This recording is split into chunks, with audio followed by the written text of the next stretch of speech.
lately, you know. Is this being taped at all? Yes, Taped. webcast. But I mean taped for... Oh, I don't know about tape, but it is a webcast. We need to know it's being kept for Well, you can ask Blair, or Allison or Lauren. I guess they would know. Yeah.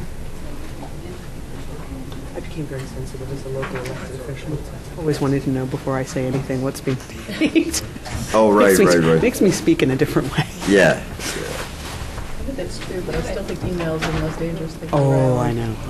Yes. And people still don't get that yet. Take like 30 minutes to reread and reread and reread. Okay, and then and edit and clarify, and it's awful. They are so dangerous. So whenever you're ready. Okay, I think we'll begin. I want to first of all thank all of you hardy souls for braving the weather. My view on this is President Obama is correct. Washingtonians are weather wimps, but the good news is that this is being webcast as well, and I think we'll try to take advantage of this being a small group to really have a conversation. My name is Blair Rubel, and I work with Lauren Hertzer and Allison Garland in running the Comparative Urban Studies Project here.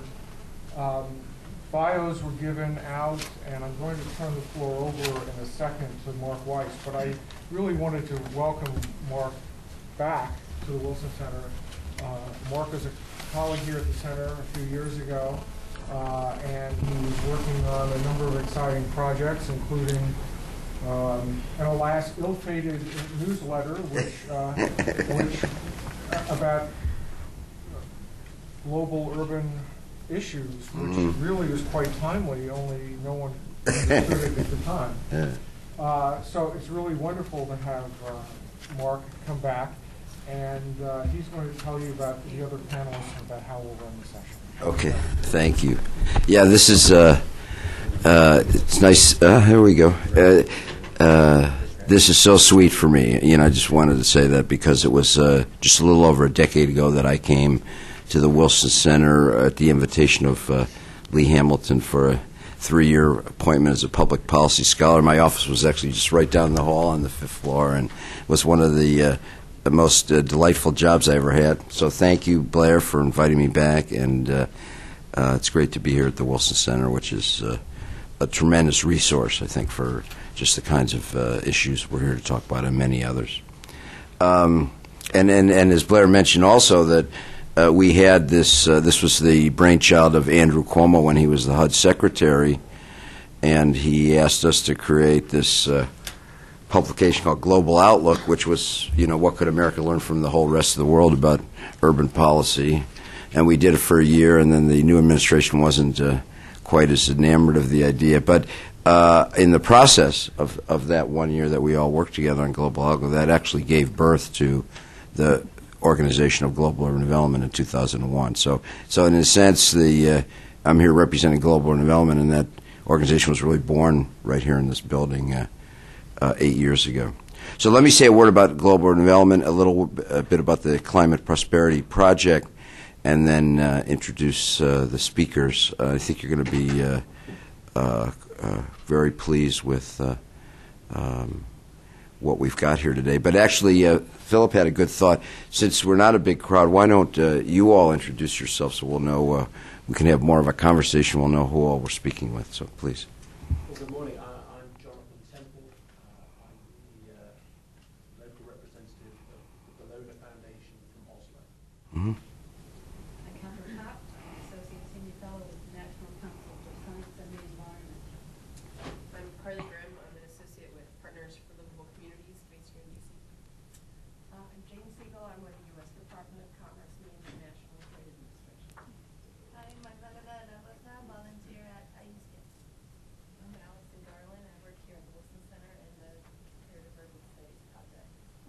I also work in the Comparative Urban Studies Project at the Wilson Center. I'm Liz Thorstensen at IEDC. Ah, okay. Thanks. Hi, Michael Nix with PJM Interconnection. Mm-hmm. I'm Marcin Dos Santos. I work at IDB, Inter-American Development Bank. I'm Scott Pomeroy. I'm with the Downtown DC Business Improvement District. I'm Taurus Kandar with International Candidacy Management Great. Well, thank you all very much for being here. Let me just kind of give you a quickie version of how global urban development was born. Here we have another. You want to introduce yourself? Sorry about that. All these, Keats are of DOD. From where? DOD. Oh, DOD. Okay, thank you. Global Urban Development was basically a worldwide nonprofit organization that's really a network of kind of urban leaders and experts from all over the world, from every continent and many countries, and includes people like Muhammad Yunus, who won the Nobel Peace Prize, and mayors of cities and professors, and it's just a complete across-the-board business leaders, grassroots, NGO leaders, etc. And we created global development for three reasons. The first is that, and this grew out of Global Outlook, as we realized that the world, 8 years ago, it was the first time ever that, in all of human history, in fact, that the majority of people living on planet Earth actually live in cities and towns. So for the first time ever, we're an urban world. Even when I was born 58 years ago, only a third of the world was urbanized. By mid-century in the 21st century, it'll be 2/3. And so we realized that we're living in an urban world. This grew out of the Comparative Urban Studies Project, but one that still has an anti-urban mentality. People think it's a disaster, and they're trying to figure out how to stop it. And in fact, there's no way to stop it. It's going to happen anyway for a whole variety of important reasons. So our approach was to have an organization that was explicitly pro-urban. It's not anti-rural, but pro-urban, saying that the world is going to become increasingly urbanized no matter what, and rather than try and fight it, the smarter thing to do would be to embrace it and enable it to become a resource for urban and rural areas, for the economy and for the environment. So that was the first reason why global urban development was created. The second reason is because what we discovered in doing Global Outlook is that the sharpest divide is between the developed countries and the developing countries. They really act as if they're in two different universes. There rarely is a conversation involving both of them together. That was the thing that, and when we did Global Outlook, we would have one article on Copenhagen and one article on Mumbai, and people thought we were nuts because you're supposed to specialize in one or the other and not both. So we asserted as an article of faith that people and communities all over the world have much, much more in common than the differences between us. And so we took the approach of bringing everyone together, from the developed countries, and from the United States, which sometimes treats itself like it's a separate world, and to engage in a dialogue about how we can all learn from each other and all contribute to each other. So everything that we do, which is not easy, by the way, but we always try and approach it. It's completely global, includes everyone and all across the world. The third reason why we were created is that we really had a belief that in order to succeed in addressing these huge challenges, that we needed to base it on kind of a win-win approach, not us versus them. So in global development, there's no them. We are them.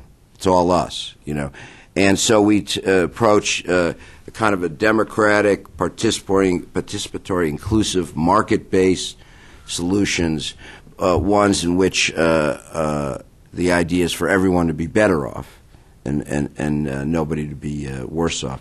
So if you look at our website, globalurban.org, you'll learn about the Climate Prosperity Project, which I'll tell you about in a minute, but another huge project that we've been doing with the UN and Slum Dwellers International that's called the Community Productivity Project. But most importantly, we have Global Urban Development Magazine, and there's now 5 issues of that. If you look at the most recent issue, November 2008, which we did with the Ashoka Foundation, with the Grameen Trust, and with the UN Millennium Cities Initiative, I think it shows this kind of cutting-edge, I guess what Muhammad Yunus would call the social capitalism idea. And, that's really our approach, broadly defined. So having said that, we focus. We have these issue areas. We have 6: metropolitan economic strategy, facing the environmental challenge,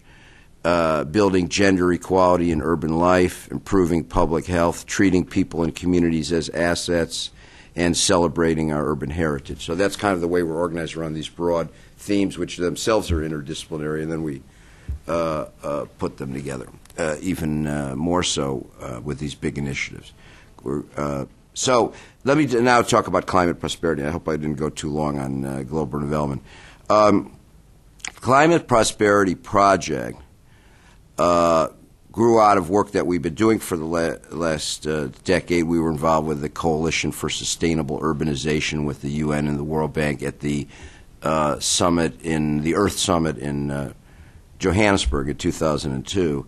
And so we've been working on these issues, but I can tell you that I was not a big climate person, like a lot of people, and I even served in the Clinton administration on the President's Council on Sustainable Development, but I always thought 2 things. I was wrong about both. One is that it couldn't be that big of an issue because look how little was being done about it. Secondly, I thought that to the extent it was serious, the world's leaders would get their act together and solve the problems. There wasn't much to worry about. Turns out I was wrong on both counts. It's a huge issue, and the world leaders don't have their act together at this point, which is a bit scary.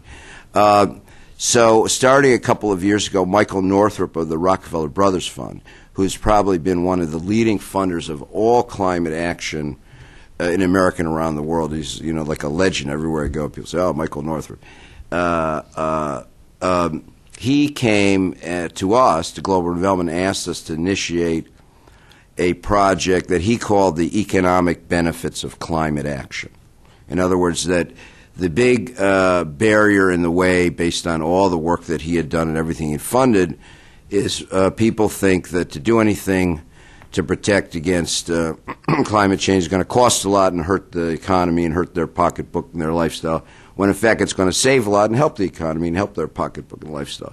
So the question was how to get that across. Now, Michael had already been working very extensively on the business side with the Climate Group and other entities that have been pushing, and Graham will talk about this in particular, he's an expert on it, this kind of business sustainability. But the question was, how do you translate from one business to another to the whole economy, you see? Because you had the business people were making an economic argument, but if you looked at the climate protection plans or climate action plans, they were based on a different appeal altogether. So we took on this challenge, and the first, I approached it like a political communication strategy, so like, what were the barriers? And we came up with concluding, first off, that the general discourse on climate change and global warming was almost entirely based on fear. It was basically saying to people, like, if you don't change, it's going to be a disaster, and that's why you have to change. Now, normally that would work great because, human beings are very have a strong survival instinct. But tragically, this is one of the great conundrums of human civilization today. It's not working in this case because the impact of climate change is so invisible that people don't really feel it yet. And so they're not scared enough, in which case they're very skeptical and resistant to these fear-based appeals, and they simply aren't working well enough. By the time humanity is scared enough to do whatever they need to do to save themselves, it's going to be too late. So we have this challenge. We have to get people to act now before they feel the need to act, based on fear. So then the question is, well, what other appeal is there? Well, there's only been one other appeal that's been used, which is appealing to the people's caring about the environment. And the problem with that is that in order to solve this problem, it's either we're all in or we either all win or we all lose. We're either all win or we're all out. It's going to take all 6.5 billion people to do it. So if you take the world, you say how many people care deeply enough about the environment to really act on that belief and change significantly and support significant changes, I would say that may be 5% of the population. So for 5% of the population, that appeal works, which would be great. I happen to love that appeal myself. That leaves out the other 95% of the people. So the question is, how do you reach the other 95%, and what do they care about if they don't care about global warming or about the environment? Well, this is what we ended up concluding. Every person on the planet cares about one thing, for sure, we know. They care about their own livelihood and well-being and that of their loved ones, however they define that, family, friends, whatever, including future generations of loved ones. And so we said, okay, that covers 100%. We're going to appeal to that. So we're going to look people in the eye and say, if you care about your own livelihood and well-being and that of your loved ones, including future generations of loved ones, and we know you do, then you better be listening to this. The only way you're going to have a good economy is by having a sustainable economy. Or as we say, you can only get richer by becoming greener. You can only earn more money by using less resources and reusing more. So one of the things that we did that was different was we didn't focus on what's called the low-carbon economy idea. And the reason is because I believe we need a whole paradigm shift, and that's not a paradigm shift. The low-carbon economy idea says, okay, we have a system that I call resource-wasting capitalism, where we overuse and waste just about everything. America is the world leader of this, where we're 5% of the population and consume 25% of the world's resources. So we have an economy that's based on throwing things away and making more and more stuff all the time, and it's incredibly resource inefficient. And as the world, as Tom Friedman has shown so well in 2 books now, the world is flat, not flat and crowded. As the world standard of living grows, it's not even possible for this U.S. model to be viable anymore, because we're going to run out of resources. The commodity costs will rise. There'll be wars over the resources, and that even leaves aside the issue of the environmental damage. So what we need to do is move to a system of resource-saving capitalism, which, by the way, is not a new idea, because that's the way all people lived. Well, not capitalism, but the conserving and reusing resources is the fundamental way of living in harmony with nature, is the way human beings lived for many, many, many millennia up until a few hundred years ago. And so we had to unlearn the one wisdom that guided us, and now we have to relearn it. And where we make money, where we generate prosperity and quality of life and health and all that, by conserving and reusing resources. And it's very doable.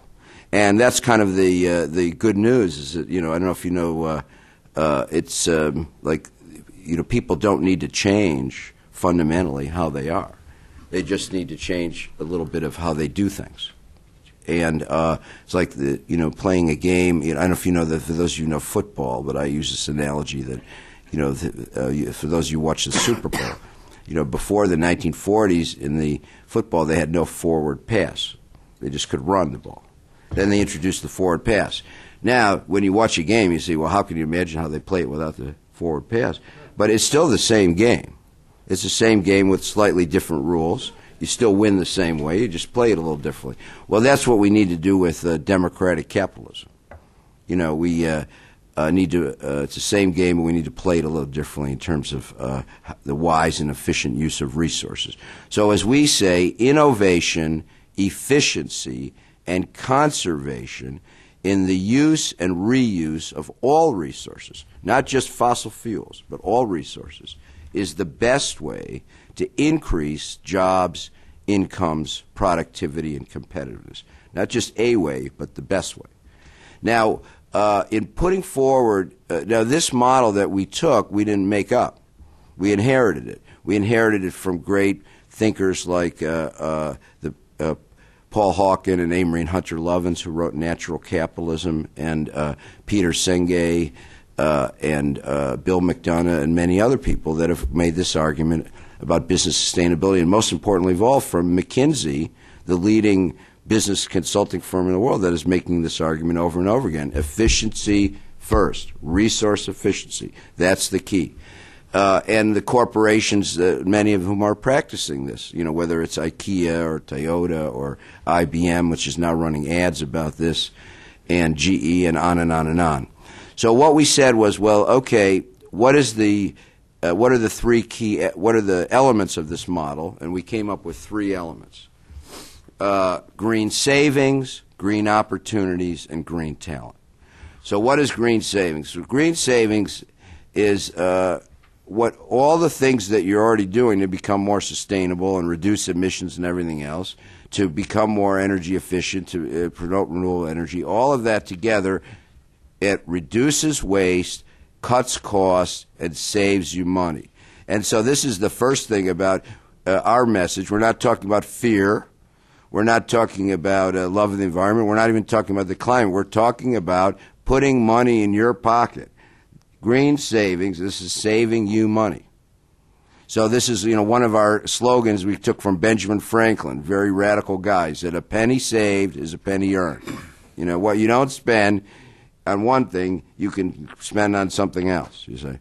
And that's actually one of the ways that climate prosperity works. You strengthen your economy by reinvesting that savings. Okay, so green savings.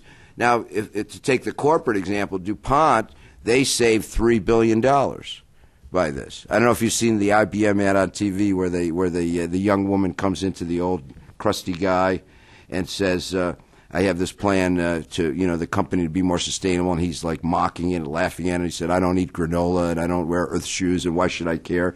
And she said, well, last year we spent $18 million on energy, and if we do this plan, we can save 40% of that cost. And then he's like, oh, where do I sign?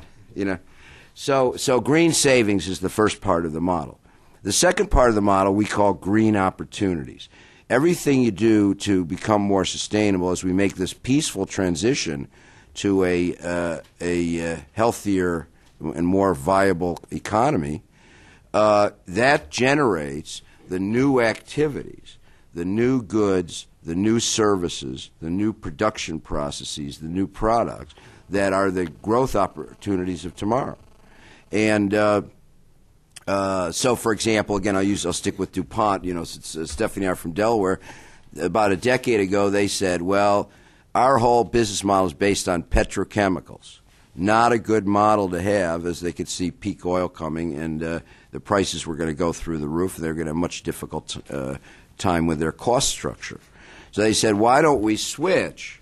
And they focus on life sciences, biological-based products. And here's what they ended up with. They came up with products that were, at the same time, cheaper to make, higher quality, and much better for the environment. So now they've expanded their revenues and market share, and they're making more money by being more sustainable. So that's what we call green opportunities. The third element is what we call green talent. Green talent essentially recognizes that in order to strengthen your economic position, you need to invest in the fundamental assets, which in this case, a huge part of that is infrastructure and technology. But the biggest part of all is people. People are the most important economic asset in the world today. And so what you do to become more sustainable is you're developing the entrepreneurial and workforce skills of tomorrow that are the competitive, dynamic skills needed in order to have a good economy. And in addition, and this is like the bonus, that what the companies have found, regions like Portland the same, that particularly the younger generation of highly skilled people are really attracted by companies and communities that are more environmentally sustainable and have a culture oriented that way. So that it's a great benefit to become more sustainable, because that's how you're going to attract and retain a high-quality workforce, which is the single most important thing you need to be to have a competitive economy. So that's the model. So to put it in a nutshell, we started with the economic benefits of climate action. And a year later, where we ended up with, and this is why it worked, we ended up with the climate benefits of economic action. And just by flipping it around. So in our mission statement, the first sentence is about, resource efficiency is key in order to, have a good economy. Then the second sentence is, in addition, this is like the icing on the cake, climate prosperity is the most cost-effective method of promoting renewable energy and clean technologies, protecting the environment, and preventing harmful impacts from global warming. But by approaching it the way we did, promoting total sustainability in state, regional, and local economic development strategies, a very conservative, mainstream, subnational movement in the U.S. and all over the world that I've been involved with for 3 decades, we were able to get the International Economic Development Council, the American Chamber of Commerce executives, the Council on Competitiveness. This is a completely 100% pro-economic development, pro-business initiative, which is really odd and weird for an environmental initiative. But that's exactly why it works. And this is why we have now places around the U.S., and this I'll end here while I introduce the speakers, and now all over the world, who are actually doing climate prosperity strategies or getting ready to do them. Now, what is a climate prosperity strategy? Climate prosperity strategy is an economic development strategy for a place, but one in which sustainability is a centerpiece of the strategy, you see.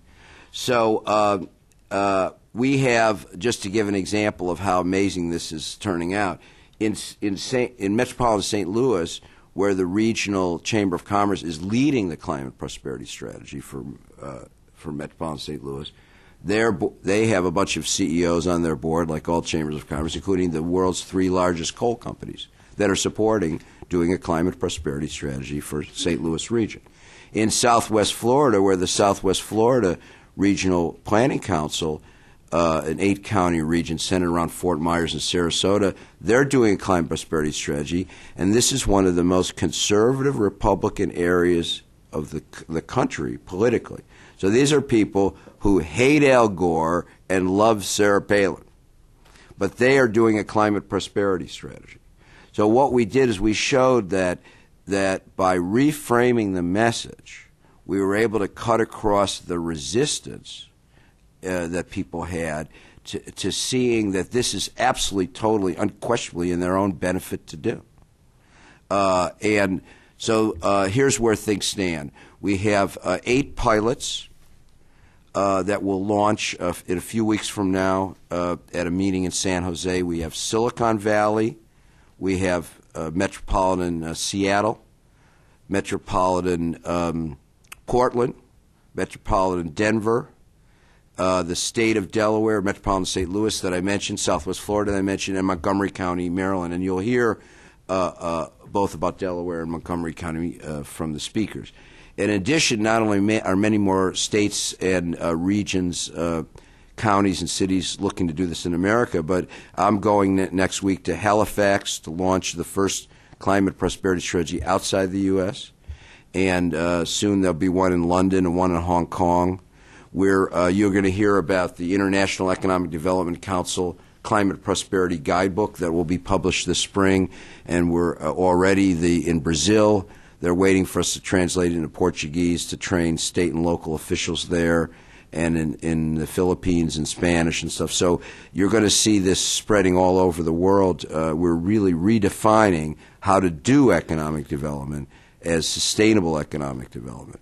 And lastly, we're now working with the UN and with the developing countries, and hopefully with the U.S. government, what's called the Climate Prosperity Agreement, which will be a supplement to the United Nations Framework Convention on Climate Change, Copenhagen Post-Kyoto Treaty in December of 2009, where most of the focus has been on mandatory greenhouse gas emission reduction targets by country, like in Kyoto, as well as a possible global cap-and-trade system.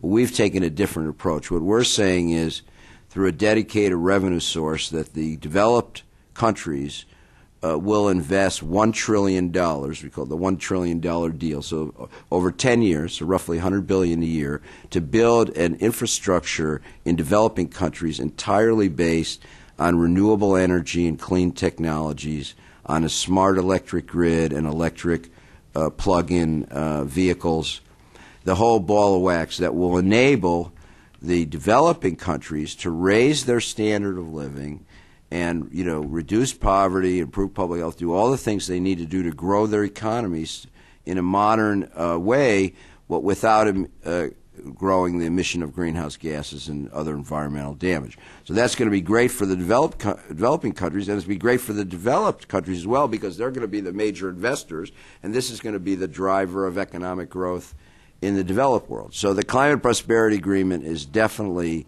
a win-win all the way around, and we hope if President Obama gets behind it that this is something that will actually happen at the end of this year and put the world on a course, a climate prosperity course, meaning that we can be prosperous, more prosperous than ever before in a modern, advanced technological way for everyone around the world, and live in harmony with nature as people have done for many thousands of years.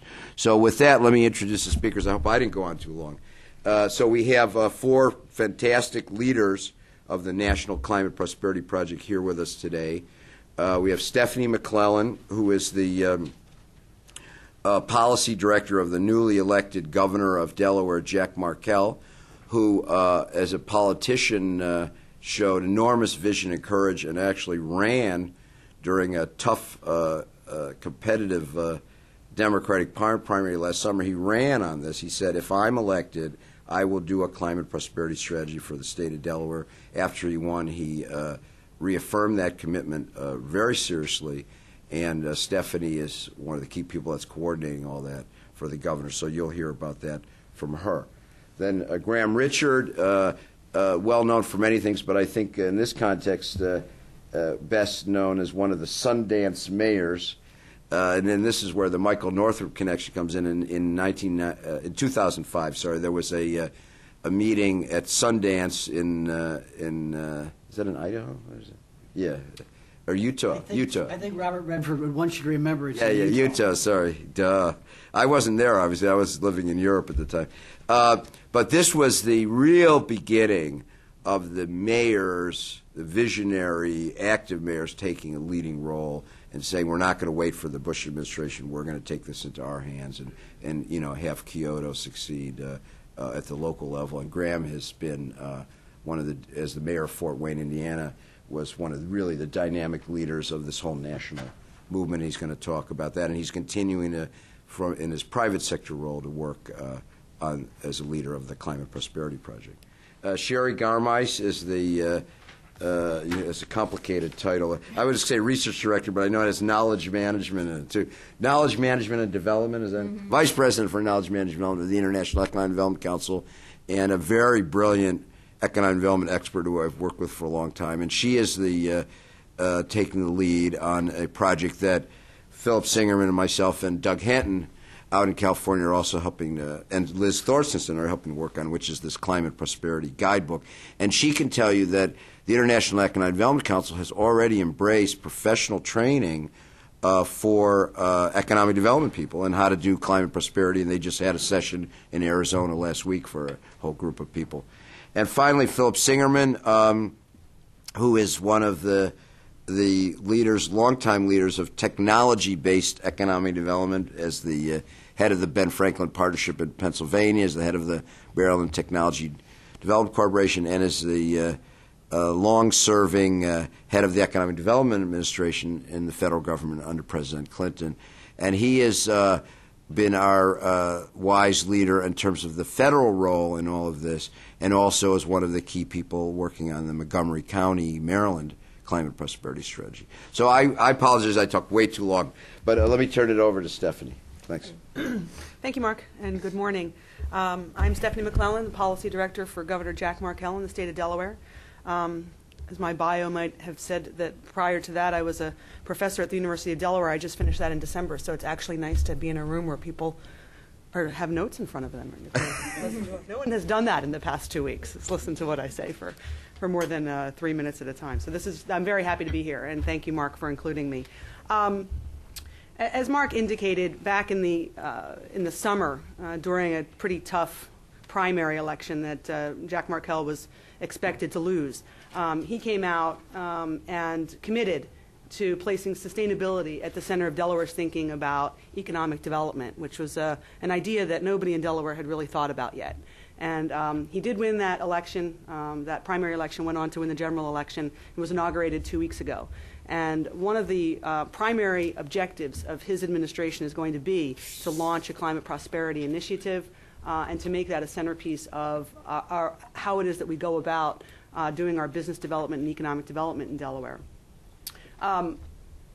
Just a little bit of a background about Delaware's economic development. We have fared very poorly in entrepreneurship and small business development in Delaware for quite a long time. We rank very, very low on the national rankings of entrepreneurship. And that was one of the first things that Governor Markell, when he laid out his sort of vision for a new economy in Delaware, we need to really make sure that we're facilitating entrepreneurship, that we become the best place for a small business to be created in the country, as well as also to operate in the country. So that's kind of where his vision started. But then, as he started thinking about this intersection between entrepreneurship, small business development, clean energy opportunities, sustainability, and climate change, that's really where he saw the nexus in doing this. And so what his goal is at this point is, and we're helping to put the meat on the bones of it every day, but to make sure that Delaware does become the best state to have a small business in, but that those small businesses are ones that are contributing to the solutions regarding climate change and other environmental issues, not ones that are either neutral or certainly harmful to the environment. And so what we've done is create a strategy around the three elements of climate prosperity that Mark outlined: green savings, green opportunities, and green talent. That will help us to do that. That will help us to support our small businesses, to help to create new small businesses, and to make those businesses sustainable. And it's now even more important than ever when Governor Markell, or then candidate Jack Markell, started to think about this idea. The economy was certainly in a very different place, and we certainly had a need to, as I said, transform our economy to be more favorable to entrepreneurship and economic development. But it's even more so important for us to do that now. Delaware, it can be argued on per capita basis, has suffered more than any other state in this economic downturn because we are overexposed to the financial services industry, and we're overexposed to the auto industry, and we certainly have taken our hits like everybody else in the real estate industry. So we are suffering. We are suffering greatly in Delaware. And rather than say, oh, this isn't a time that we can think about sustainability and environmental issues, it's, no, the way that we're going to we're not going to cut our way to prosperity. We're going to grow our way to prosperity. And we're going to grow our way to prosperity by making sure that our businesses and small businesses are supported environmentally to be able to generate green savings, make them leaner and more competitive, but also to find new opportunities within a sustainable economy.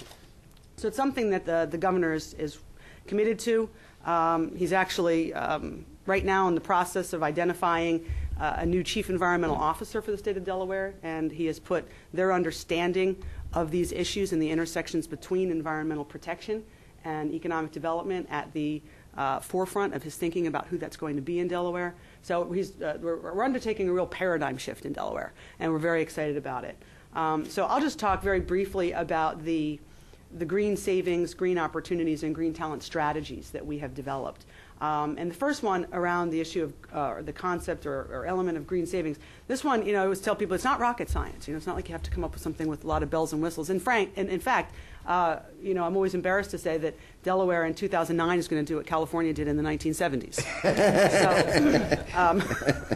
Where sometimes it's good to be first. We were the first state, but we're not always the first in innovative ideas.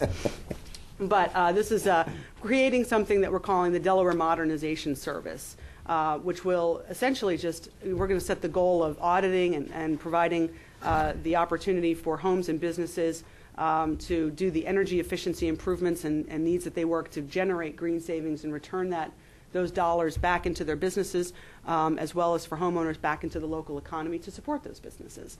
So again, it's not rocket science. It's not something that has a lot of bells and whistles to it, but it's going to make a very meaningful contribution in terms of supporting our small business community, supporting our homeowners, generating savings, and while at the same time reducing emissions, reducing greenhouse gas emissions and energy use. We hope that there will be many dollars in the federal stimulus package that ends up coming to the states that will help us to do this work. Delaware is also facing a $606 million budget shortfall, 20% of our state budget.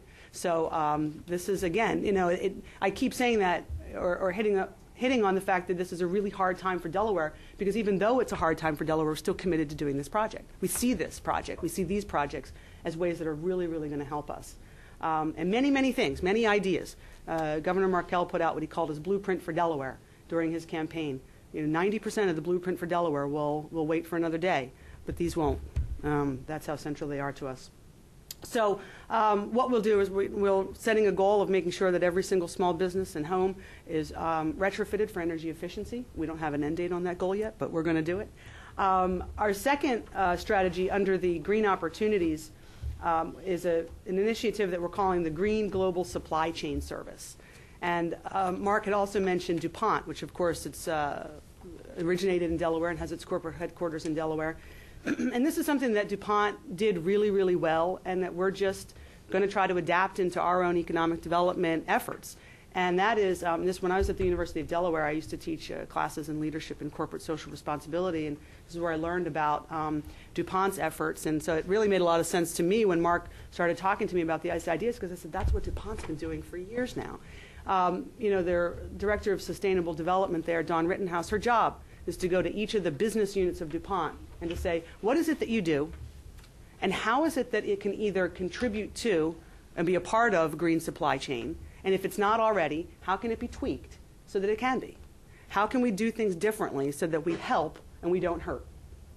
And the best example of that is the DuPont product Tyvek. Tyvek was an insulation. It was used as a housing wrap in construction.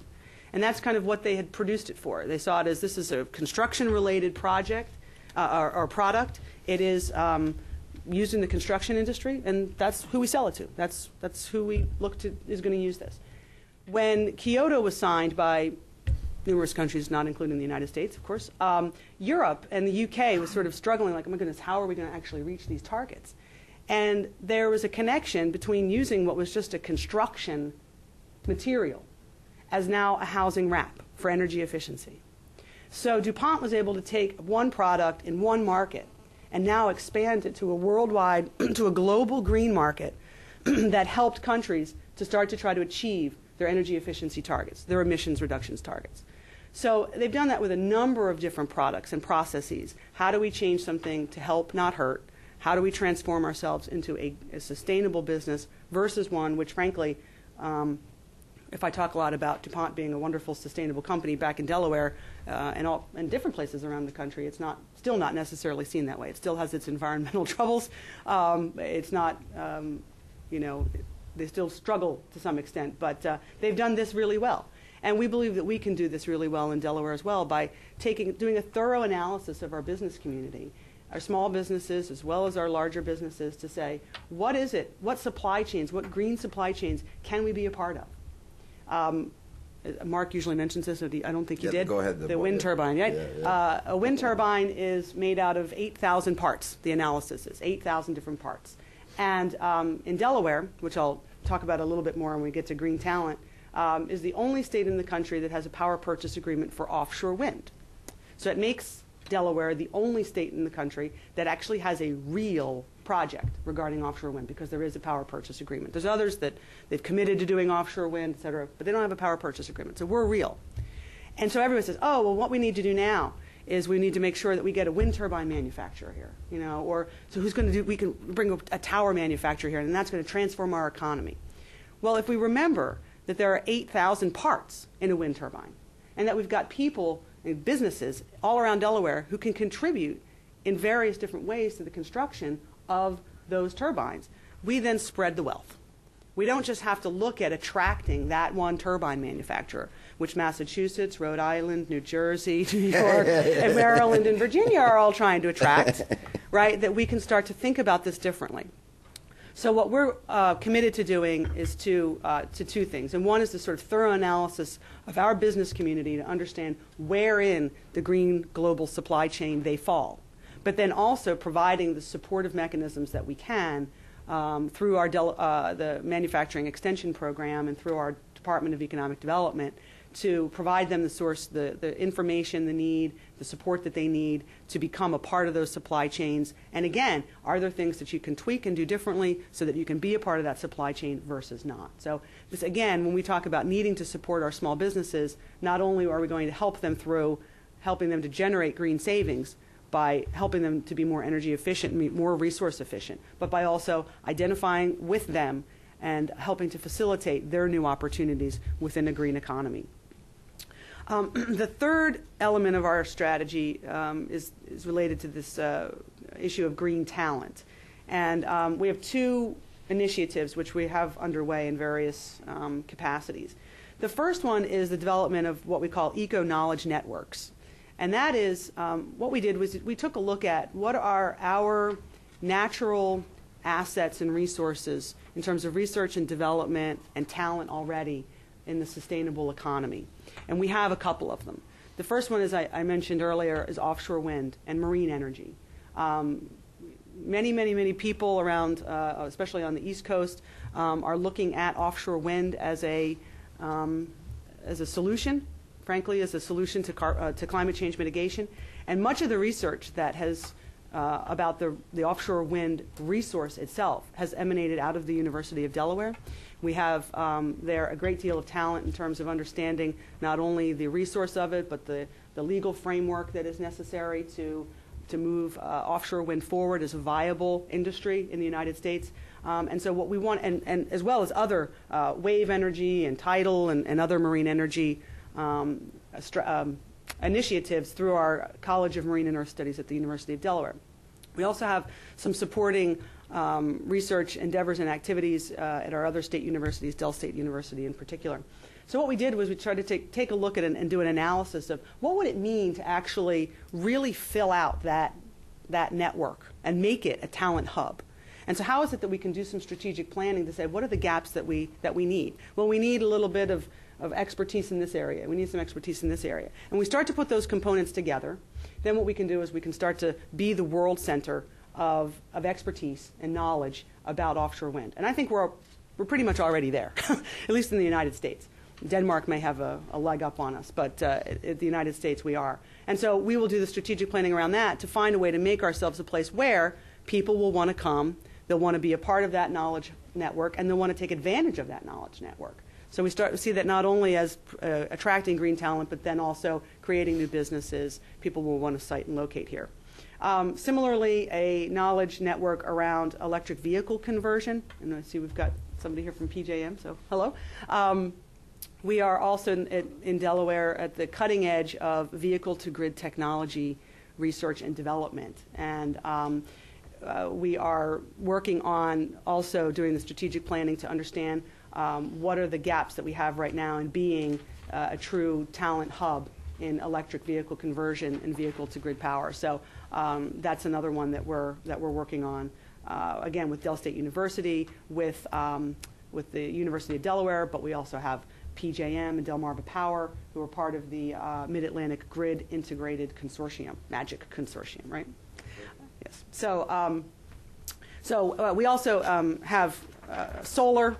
We have fuel cells at the University of Delaware, which we're working on, life sciences, and so we're working in our eco-knowledge clusters to facilitate green talent enhancement in Delaware, but also sort of understanding that green talent is not just about high wage research jobs and businesses, high tech jobs, but that sort of the green for all, we have to make sure that we are making sure that everybody is able to prosper in this new economy that we're transforming in Delaware. And so we're launching what we call the Delaware Green Talent Initiative, which is we have a number of different curriculums that are being built around in our vocational and technical schools, in our community colleges, to develop a green workforce for Delaware. So For example, Dell Tech Community College will be launching its first Green Building Reviewer Certificate program. We'll also, because of our relationship with the wind industry, offshore wind industry, there's a curriculum being built for windsmiths at the Dell Tech Community College, and so we will be looking at, again, sort of these talent hubs, what are our natural assets around electric vehicles, around other marine energy, as well as energy efficiency, and we'll need to develop and build the capacity to do the work that we're planning to do with the Delaware Modernization Service, for example. So that's where we are right now. We're looking forward to participating in the national project and getting the feedback of our colleagues across the country who is either probably a little further along than we are in some cases, and figure out how we can move this forward. So, as I said, we've got a lot of exciting things, not just the strategy, but the way in which the governor is thinking about intersecting these issues. And so we expect that Delaware will be. Delaware is the only state that's a pilot project. Governor Markell is the only governor who has committed to this strategy for economic development, and we look forward to being a leader in this. So thank you, Mark. Thank you. Graham. Thank you, Mark. Thank you, Stephanie. My name is Graham Richard, and I served as mayor of Fort Wayne, Indiana from January 1st of 2000 through 2007. Picture this, if you will, for those of you who may not be as familiar with your geography of cities in the Midwest. Fort Wayne is equidistant between Detroit and Indianapolis, with a population of about 250,000, the second largest city in the state. The gasoline pump was invented there, the television tube, the magnet wire industry. And when I took office in 2000, we had gone in less than 20 years from 105% of the average annual wage to 83% of the average annual wage. There were 13,000 GE workers down to 300, 10,000 people making international harvester trucks, all gone. And so, does that sound a little familiar to what we're having right now? I also won by 76 votes a lawsuit and a recount. So as a as a moderate Democrat in a very Republican city, polling is one of the most red cities in a red state, I had a challenge. I used the business background to focus on saving money.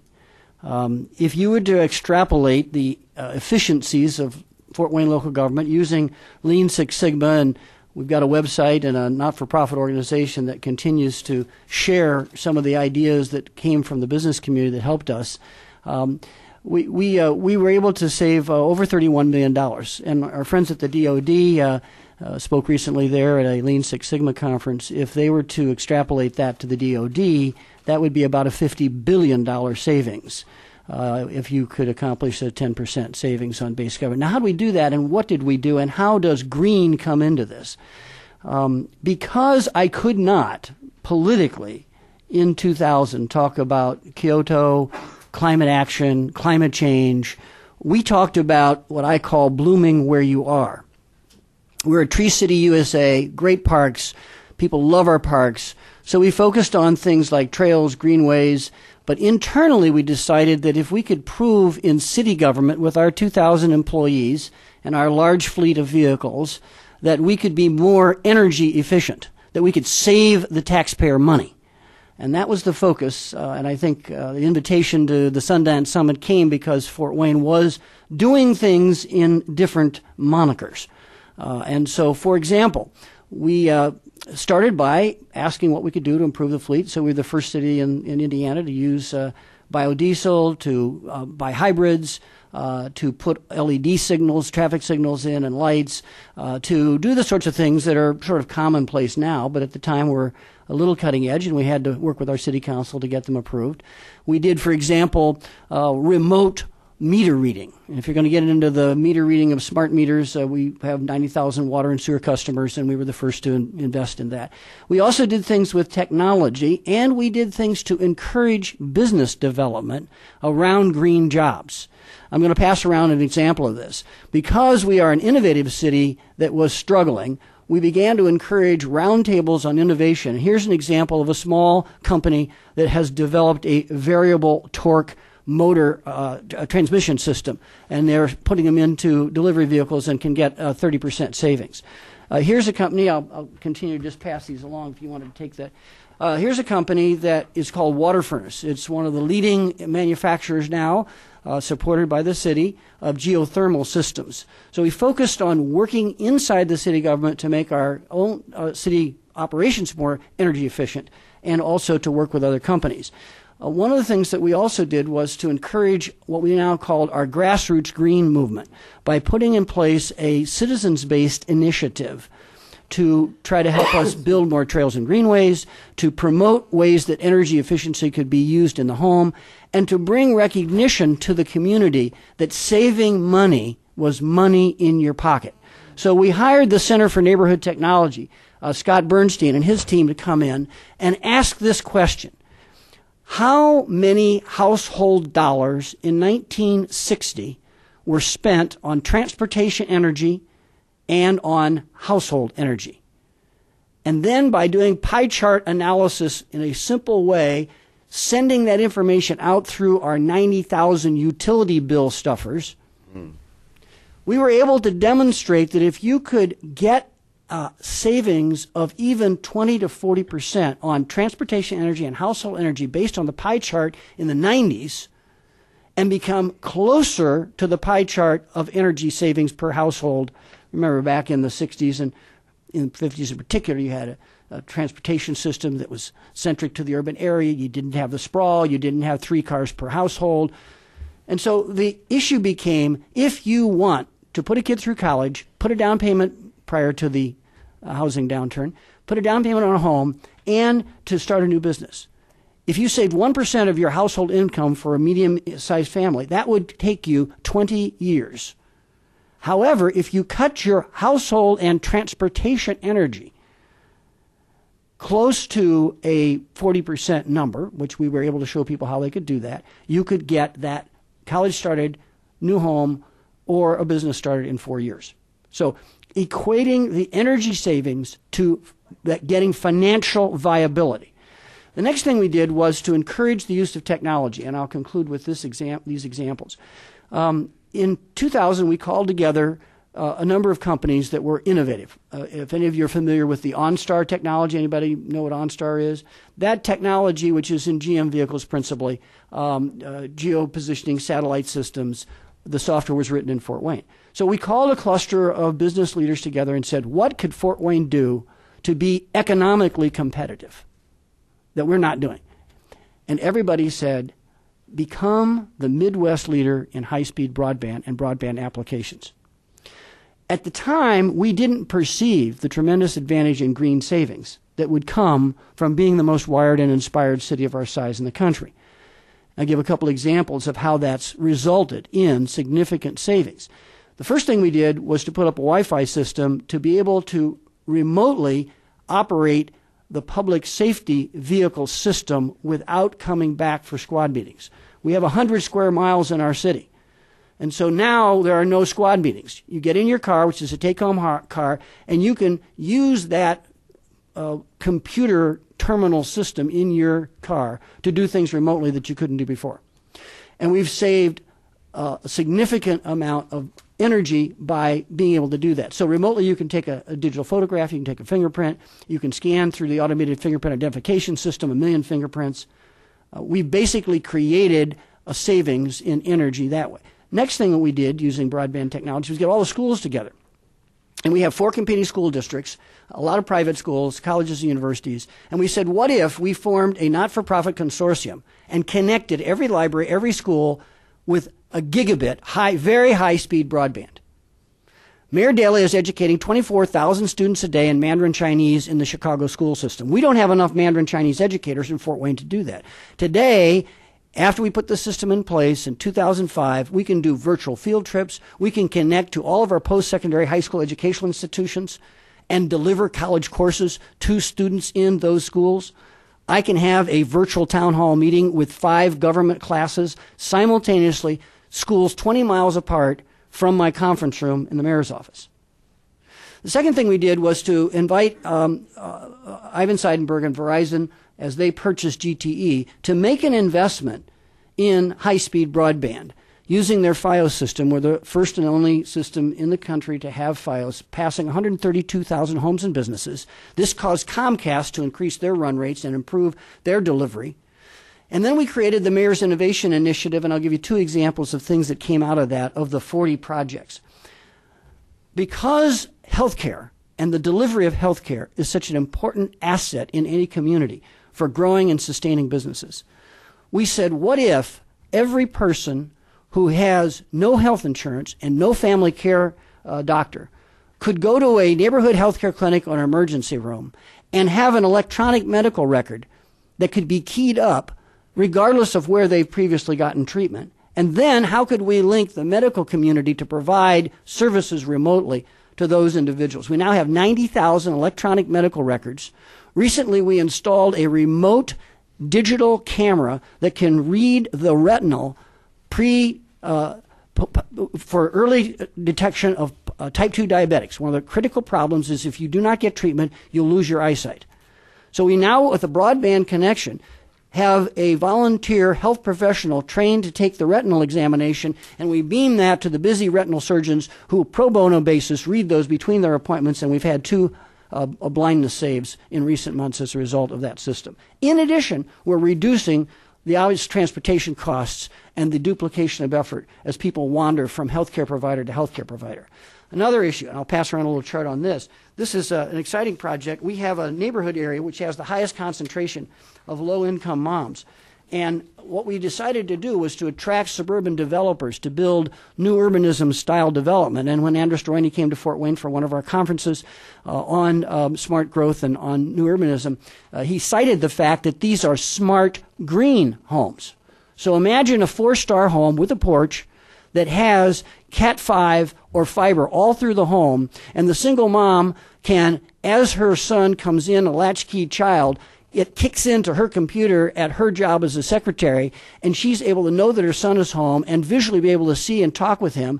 She can have a system that can remotely monitor, turn on and off all the appliances.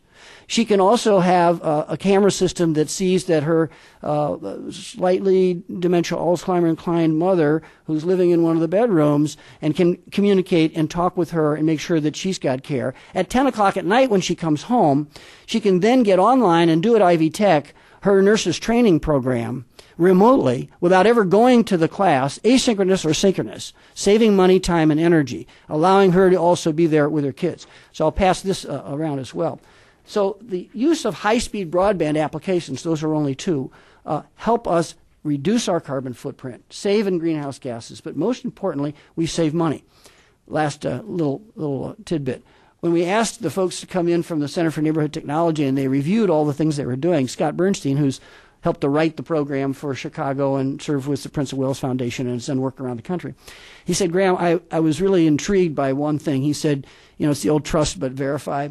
He said, you have the first remote automatic anti-idling shutoff system.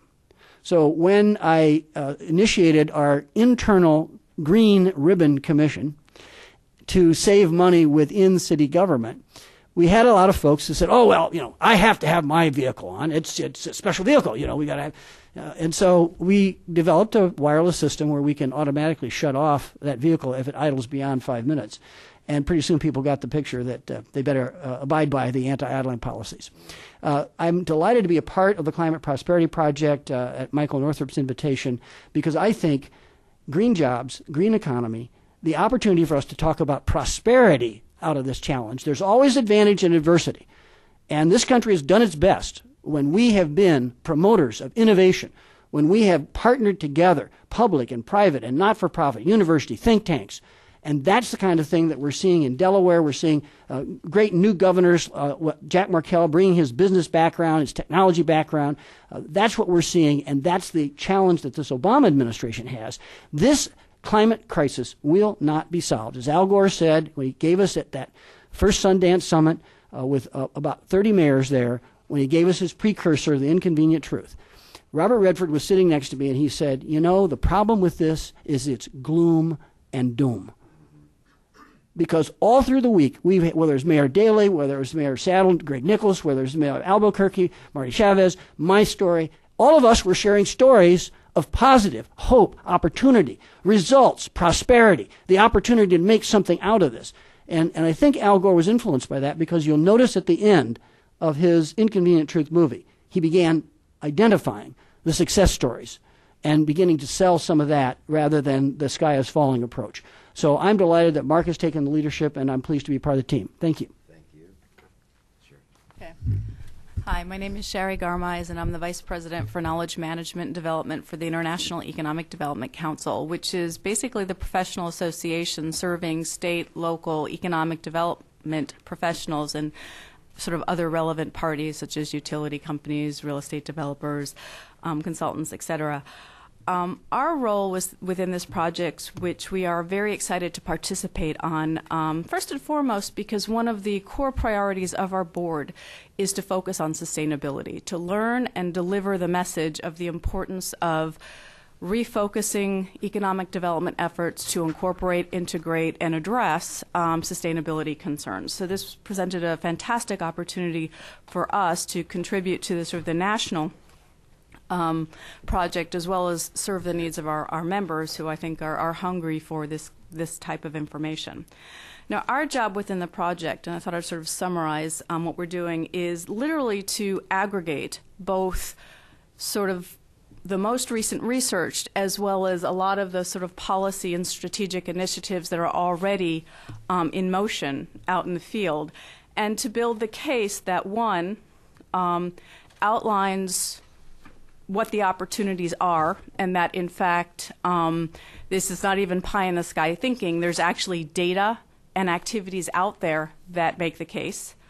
To close the door on, although we recognize that economic development and environmental sustainability are not opposing forces any longer, we still need to, I think, finally and ultimately close the door on that debate, and really to unpack the component parts of what it means to do sustainable economic development, to reduce greenhouse gases, and identify sort of the action areas and priorities that we need to focus on. Needless to say, and I know you've been hearing this before, the guidebook literally centers on sort of, let's say, 3 goals. One, literally to answer the question, well, sort of why now? Why has it become important now? What are the kind of forces and trends that have put sustainability so concretely on our daily agenda? How does it work? What are the opportunities? And you'll hear me echoing the green savings, green opportunities, green talent strategy. And then finally, how do we do it, and what are the kind of federal policy and resources that can help us achieve that effort? So let me just sort of summarize, I think, the core arguments and some of the data from the handbooks. I think, like I said, it will sort of give us a little bit more understanding of the environment in which we're working. But like I said, the first goal is, why here, why now? In other words, and then basically, obviously, the recognition of climate change. But from an economic development standpoint, there's also a lot more going out there that's really pushing climate change, climate action onto our agenda. Obviously, we've got a changing energy market, and things like access to energy, energy prices, energy security are all literally on the state and local agenda. 2, what we're actually seeing out in the field, which is very excellently represented by the 2 presentations we had earlier, but there's a lot of leadership out there already. We've got businesses moving in this direction, and particularly global businesses, and we've got state and local leaders moving in this direction. And some of that movement may be small, and some of it may be literally taking on the climate prosperity strategic planning that we've been talking about today. But we've had local leaders out there for quite a long time, from green building codes to fleet requirements, et cetera, and so that we're building on existing precedents. 3, obviously, we are seeing some technology changes out there, and the reason that this is important is because from a purely economic perspective, in the energy market, most of the renewable sources were not competitive with existing fossil fuel-based sources. What's actually happened, one of the fundamental changes we've seen, which makes it easier for us to make our case, is that technologies are emerging, and as we'll talk about later, and we're seeing increased investment in these technologies, which will level the playing field. So the case for adapting renewable energy actually becomes easier to make. And finally, we're seeing sort of massive change in what we would call stakeholders, from consumers to businesses, are starting to demand, require, ask about greener opportunities, greener products, greener processes. And that's kind of, like I said, the sort of environment in which we're trying to teach our own stakeholders about how to think about these things. And then, well, how does it work? And this is the sort of the core of the handbook. And as I said, it'll echo what you've been hearing is one, well, green savings. Green savings really, from a state and local perspective, and I actually came out very well here, is the low-hanging fruit. And the reason that it's probably one of the easiest to achieve is because in this case, we've probably got most of the technologies in place. We're not dependent on change technology investment, but pretty much there's a lot out there that can be adapted now today with measurable opportunities. And from an economic development perspective, what we've done is we've shaped the argument here. I mean, it's nice, like I said, it's nice to save money, but from a business perspective, saving money actually can enhance your competitive position. This is important because it allows you to invest money in new ways, in new places, to stay on top of a very competitive, very global market. So it's saving money is fantastic, but it's also building up your competitive position within a very, very tough market. So making that case, at least from our perspective, has a strong driving force. Same thing with consumer savings. For people, and from a sort of community perspective, the more people are able to save money, it acts in a sense as a net wage increase, so that people actually have more disposable income to buy and invest in their lives, their livelihoods, in new and different ways. This also has an entrepreneurship component because although when we talk about entrepreneurship and innovation, a large part of that conversation is venture capital, in actual fact, most entrepreneurs start with their own bucks. They start with themselves investing in themselves. They start with borrowing money from their mother. They start with borrowing money from their uncle, but really they're mostly are bootstrapped. So we have a net wage increase and more money in the sort of consumer-based economy. And then from a community perspective, again, I mean, one of the things we've talked about, one of the things we have to deal with right now are, at the state and local level, are huge budget challenges. And energy efficiency can help with that. But when the economy is strong, saving money, again, allows governments to make different kinds of decisions and different kinds of investments in their own community. So that it acts in some ways as an economic stimulus. Because if we, in a lot of areas, governments are major consumers. They buy a lot, they contract a lot, so they have a very strong influence at the economy at all levels. So the more that their money gets to be invested in non-sort of everyday things like energy, the more it can be invested in the development and strengthening of their own economic and community assets. So the savings piece is really quite enormous beyond the penny saved, penny earned, but that it literally does enhance the capacity of businesses, people, and communities to invest more in their own assets and to increase the potential for prosperity. The second case, green opportunities, and this comes to the idea we've been talking about opportunities and prosperity, but in actual fact, what we're really talking about is the full and absolute transformation of the economy from a high carbon to a low carbon economy. And transformation, and that means transformation and adaptation. To enable it to happen, we really do need very strong market input. The market needs to be working in our favor. And investing in research and development, innovation, and entrepreneurship are the things that will start to move the market itself. Regulation helps, but the market and the private sector need to be responding as well, and they need to be able to have the investments that push it. And one of the things we are indeed seeing, if we look at the market and the market indicators, that within the past few years, things like renewable energy have gone from literally infinitesimal investments to now the third largest area for venture capital investment. Now, granted, if you look at the data from the past 6 months, I don't think that's fair for anybody, but if you look at some of the trends, we are starting to see huge investments in the newer parts of green, renewable energy, for example, greener innovations, new businesses. And then what we'll see is two impacts. We're going to start to see whole new industries emerge, such as the renewable energy industry, but we're also going to see the transformation of existing industries. Construction will change. Transportation will change. Now, the reason that this is important, because in transformation there are winners and losers, and our goal is to try and increase the capacity for our winners to win and build up the prosperity and help people transform to adapt. And so that's why innovation and entrepreneurship, and again, we're seeing investments in all of these areas across the board, so that one of the things we're making this case is to indicate that the market itself is actually starting to follow the transformation. And while we do have global business leaders, and they will, through their own supply chains, start to generate down the need to be greener within their supply chains, we still have large segments of businesses within the United States that are not necessarily either part of that supply chain or need to adapt to either enter them or remain in them. And so the innovations we've got, like I said, enough evidence to show that the market itself is moving this direction and that there are new opportunities here, both to grow. But then the secondary message is, as we transform, you will have to adapt.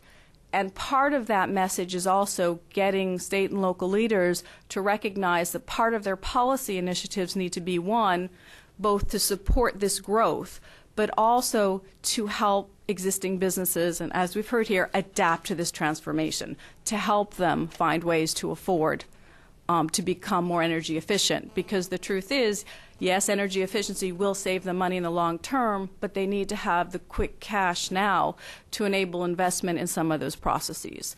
And if you look at the economy now, a lot of businesses do not have the credit or the available revenues to been able to happen. So we want to be doing two things in opportunities. We want to be pushing the market to enable new business, new transformations, new products, new processes, but we also want to help existing businesses adapt and transform and remain competitive as these changes occur. And so there's sort of two needs here, and both of them need to be addressed. And the last area is green talent. And again, it's recognizing, again, two things. On one hand, we need to be investing in the building up of talent and skills that drive innovation, that support the creation and the adoption of these new products, new ways of doing things, new processes, new knowledges. But we also need to be investing, again, in that in transformation and new skills. We need to be investing in indigenous skill bases so that people who are here today and now can also adapt to the new opportunities. So in this area, we've, again, two sets of strategies. One, to support the growth of these new industries and these new opportunities, and two, to help existing businesses that are already involved in areas that will be greener, construction, transportation, as examples, to adapt those skills to the new requirements, so that we're building for the future as well as managing transition. And this is the way that we maintain and grow prosperity. And so that's kind of really the bulk of what I'm going to talk to you about today, because I said that the handbook also will spend a lot of time with the how do you do it, which I think we've had excellent examples of the implementation. So rather than going over that ground, I think I'm going to pass it now to Phil Singerman, who's actually doing the chapter in the handbook on the federal policy and resources, and so that he will take over from me now. I will. Thank you. Thank you.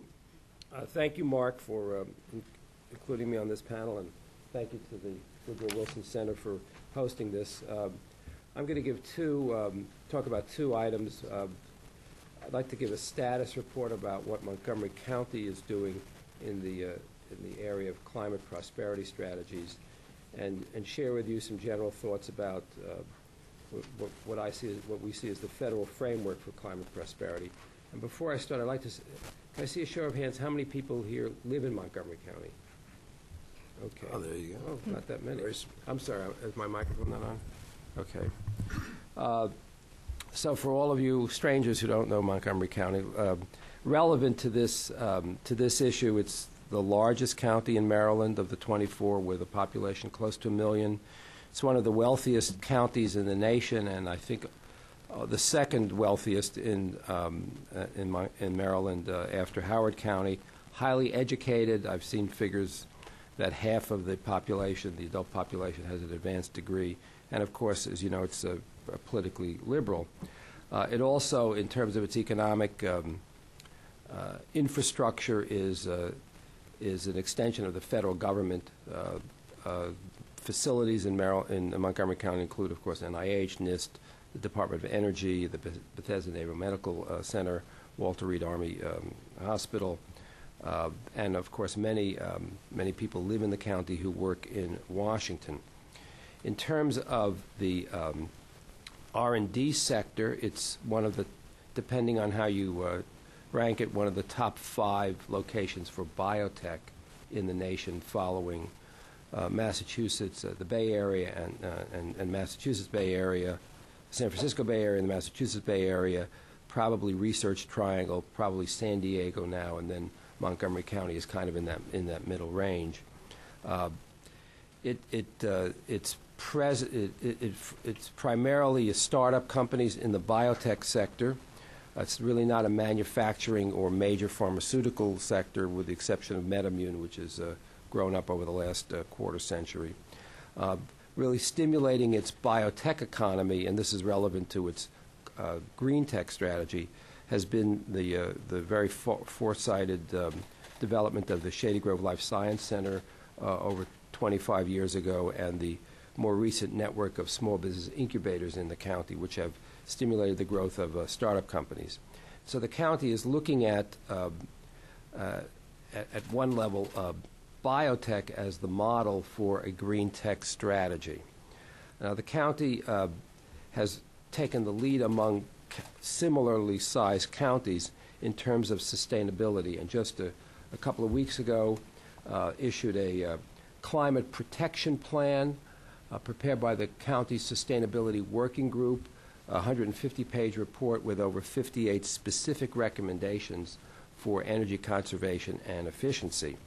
At the same time, and the county has passed major pieces of legislation this past Earth Day to support various types of incentives for energy conservation and efficiency. Concurrent with that, and the county has commissioned the creation of a 10-point plan for developing a green technology economy.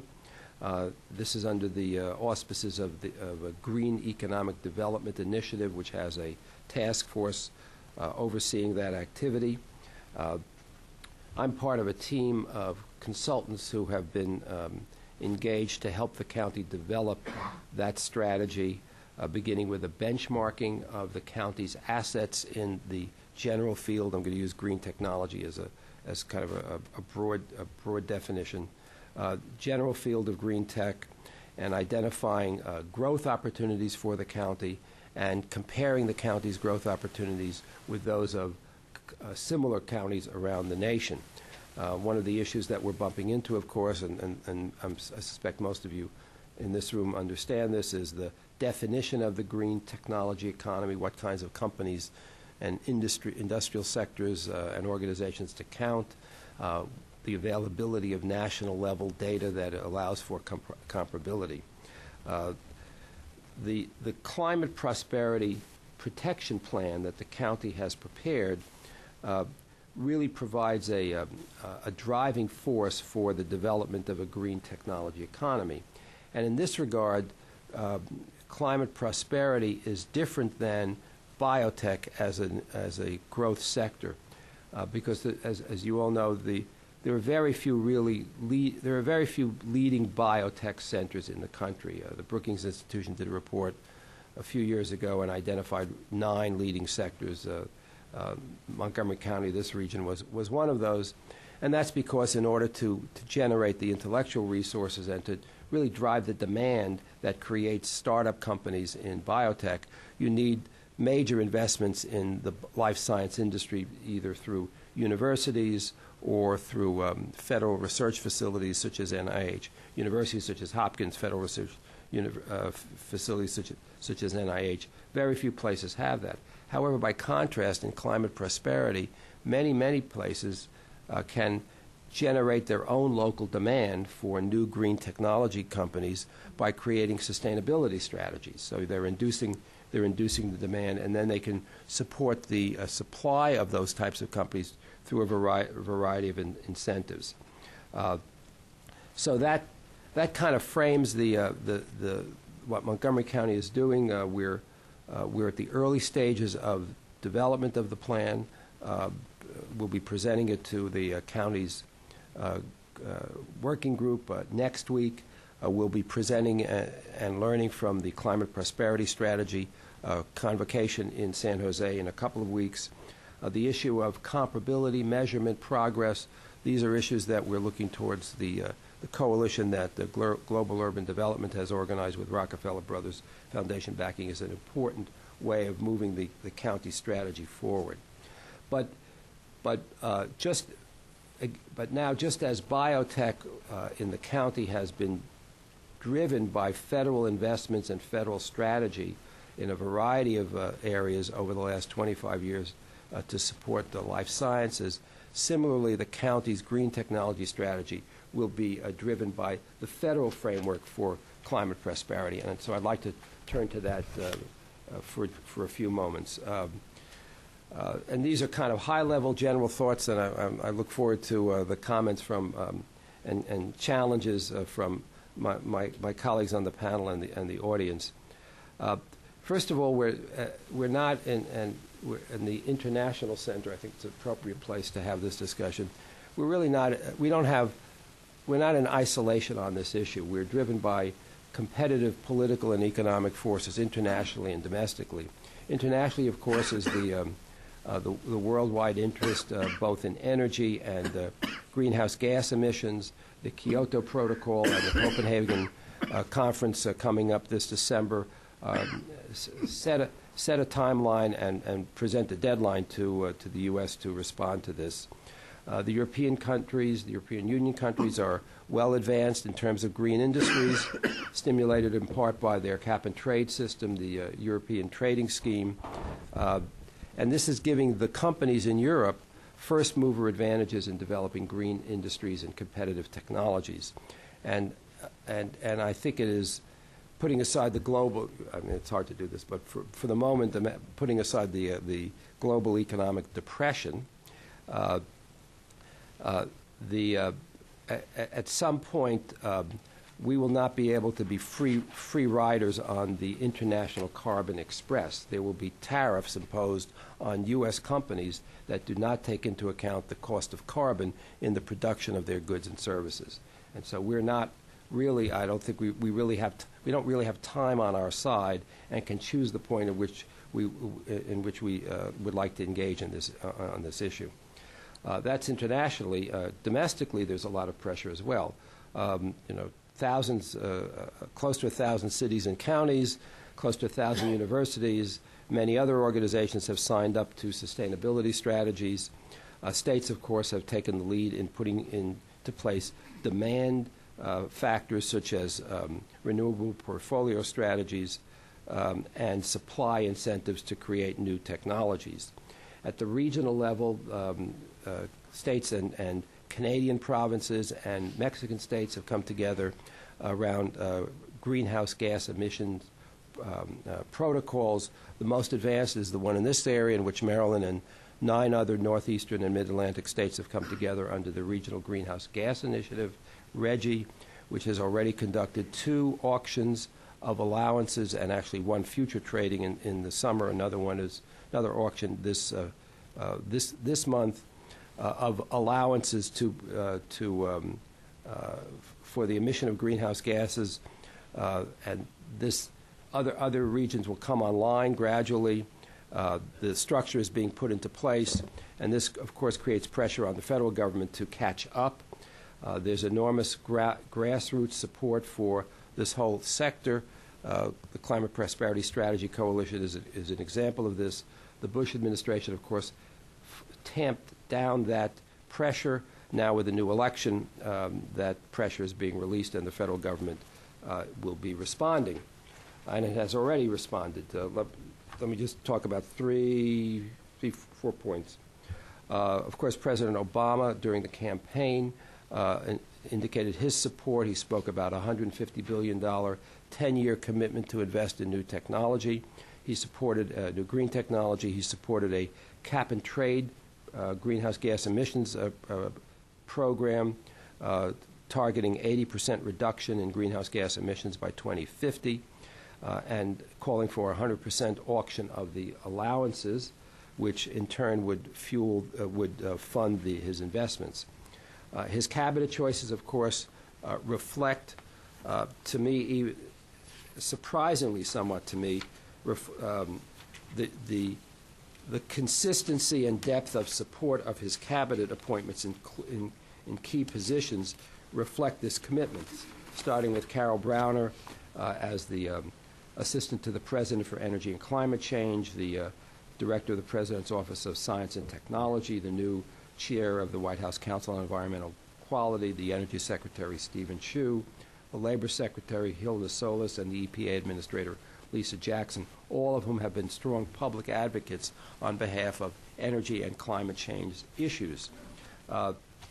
There's also, and we are reminded if we ever dare to forget, the strong congressional role that will be played in this area. Yesterday, Senator Boxer, the chair of the Environment and Public Works Committee, announced her draft principles for a climate prosperity, a greenhouse gas emissions program. Representative Waxman has also announced his intention to move legislation by Memorial Day. Speaker Pelosi is supportive of these initiatives, all from California. Representative Markey from Massachusetts has a special committee on these energy issues. Members, in fact, are competing over leadership on this issue. Senator Bingaman, the chair of the Energy Committee, is also vying for leadership.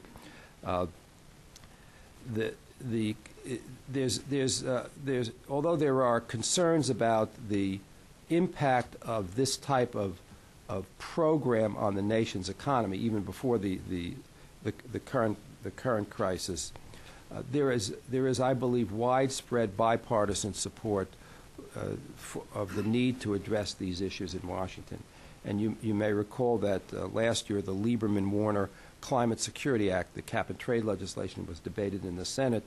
That was previously known as the McCain-Lieberman Climate Security Act. So I think that reflects a broader range of opinion.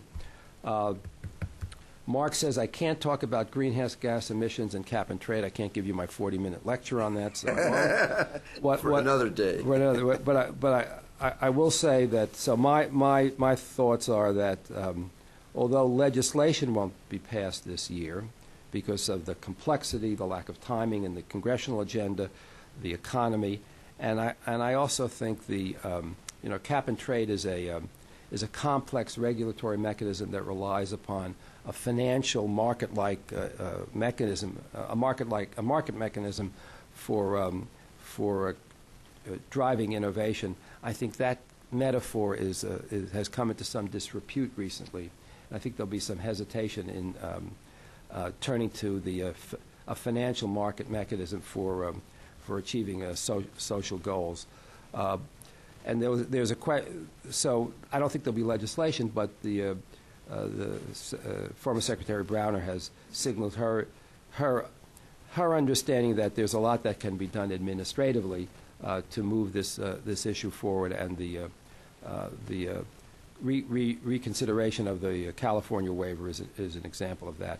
My prediction, you've heard it first here, is that there will be a cap-and-trade mechanism evolving over the next year. It'll be cap-and-trade not on steroids but on training wheels. One scenario is to put into place this complex regulatory mechanism, but to set the price of carbon so the cap so high that the price of carbon will be de minimis, so it won't really affect the economy, but it will be in place so it could be instituted when the economy improves. However, the climate prosperity policy matrix will affect lots of other legislation that will pass this year or next year. For example, the transportation bill. Representative Oberstar, who's the chair of the House Transportation and Infrastructure Committee, is a biker. He bikes he's proud that he bikes 1,000 miles a year. And if you go to Duluth, you'll find bike paths everywhere. That's where his district is. And so he's very sensitive, has always been sensitive to these issues, and I think he will, these kinds of concerns will be reflected in that legislation, in the possible reauthorization of the Economic Development Administration. Maybe Congress may look at the energy bill again. They may look at the ag bill again, which was not well legislated this past year. Finally, the stimulus program. I can't talk about the federal framework without mentioning the stimulus program.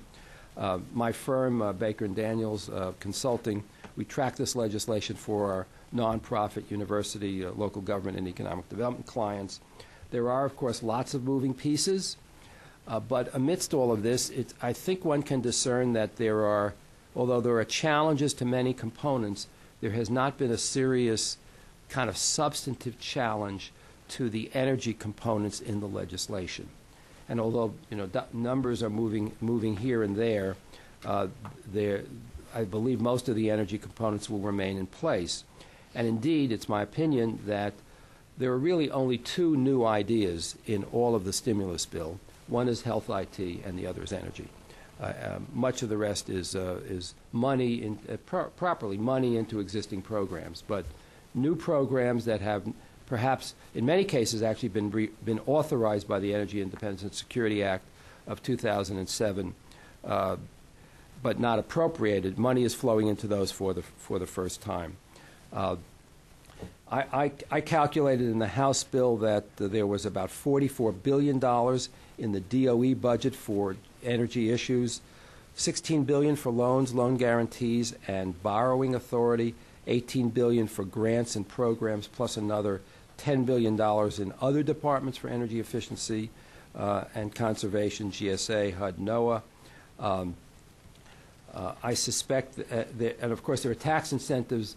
I calculated or saw a number of $20 billion that's surely understated as these tax incentives and credits and bonding authority typically are. But I suspect that coming out of the stimulus bill will be significant funding in the tens of billions of dollars in both taxes and programs for tax incentives and funding programs for energy-related activities. This is going to jumpstart the movement towards climate prosperity. Thank you. I want to open up for questions in a minute, but two things. First, thank all four of the speakers and to share with you what a privilege it is for me to be now working with this whole Climate Prosperity Project network. You get to see four examples of probably more than 100 people who are great leaders with expertise and vision and heart. So it's a lot of fun, and I think we're going to really make some headway. The other thing I want to say, because I forgot in my opening remarks, I got one more point from, so then we can start with questions, is we talked a lot about the precedent that we drew from the business community. But it is true that, we did pose the question, are there any place-based subnational economies that had a model we could draw from? And there are a couple of examples I want to share with you. The first, actually, in global urban development, and we've been working on this project that goes all the way back to when I was at the Wilson Center and even beyond in the Clinton administration when I was a professor at Columbia, what we call metropolitan economic strategy. This is like a 2-decade work of looking at places all over the world, and to the extent to which there's regional leadership to pull all the stakeholders from public-private sector together to have a coherent vision of a regional economic development strategy. And then, in addition, we looked at places where this strategy was based on sustainability or equity or both. The first place in the world that actually, I think, had a metropolitan economic strategy based on sustainability is Curitiba, Brazil, under Mayor Jaime Lerner. It actually worked great. And Hugh Schwartz's book in particular really documents that, like how Curitiba got richer by becoming greener. That was their very successful growth strategy. Now, I don't have any data on that, but I'll give you two examples from the United States. The first is in the state of California, which was Stephanie referred to. In the 1970s, during the energy crisis, when Jerry Brown was the governor of California, the state got very aggressive in partnership with local government and the private sector in pushing higher efficiency standards for appliances, for buildings, introducing utility rate decoupling, which basically then gave utilities incentive to encourage people to use less electricity rather than more. And the net effect of all, and then in the 80s, when the oil prices dropped and a lot of states dropped energy efficiency initiatives, California kept it going. They didn't drop it. And so the net effect of all this from 1972 to 2006 is California reduced its electricity consumption to now 1/2 of the national average. And by so doing, the Californians saved $56 billion. And now and this comes from this one, there's two studies. One's called the Green Innovation Index, just came out, a new version. And the other is a study that was done by a bunch of economists at UC Berkeley that showed that $56 billion in savings directly translated into generating 1.5 million full-time jobs that would not otherwise have been created in California at an annual income to those job holders of $45 million a year. So here we have an example just on green savings, really, fundamentally, that this really paid off big time. In fact, that's one of the reasons why California weathered the Enron debacle over, electricity rates and has had a better economy, precisely because they're ahead of the curve on resource efficiency. The other example is metropolitan Portland, Oregon, where in the 1970s, during a recession, when the state was losing its timber production, and they said, well, we have to protect our economic assets. One of their big economic assets was the rich agricultural land of the Willamette River Valley, all of which was being eaten up by suburbanization from Portland. So the state said, no mas. And they created in 1980 an urban growth boundary. They said, we're going to protect all the agricultural land. All the development has to take place within the boundary, which, by the way, was very extensive. It was like a huge amount of undeveloped land, so it wasn't that tight. But the net effect of that since 1980 was they increased slightly the building densities. They increased the mixed-use development, walkability, bicycle lanes. They built light rail transit, which is hugely popular. And all of that together in Portland, it's now been documented. There's a study, it was a group called CEOs for Cities, that did Portland's Green Savings. It shows that Portland is the only place in America that actually met the Kyoto standard in reducing greenhouse gas emissions. But even more incredible, the only place in the world in the last decade that has reduced vehicle miles traveled per capita by more than 10%. So people, in a time when all over the world people are driving more and more in Portland, they drive 10% less. And just that alone saves them $1.1 billion a year that they would otherwise be spending on gas and all related individual vehicle transportation expenses, as well as they $1.6 billion a year on the time they save and less commuting and so forth. That has led to a total virtuous cycle in which Portland has gotten richer by becoming greener. Jobs are way up, incomes are way up, investment is way up, development is way up, property values are way up. All the good things are up while greenhouse gases are down, driving is down, sustainability is vastly improved. And they've created a culture there which led to the growth of companies like Nike and Tektronix, IBM and Intel that went there for this great workforce they have of all these young people that love to live in a sustainable region. So those are the examples that we have to build on. And here's the question that I'm going to turn it over to you. We looked at California. We looked at Portland. We said, okay, in both the case of California and Portland, the climate prosperity strategy happened by accident.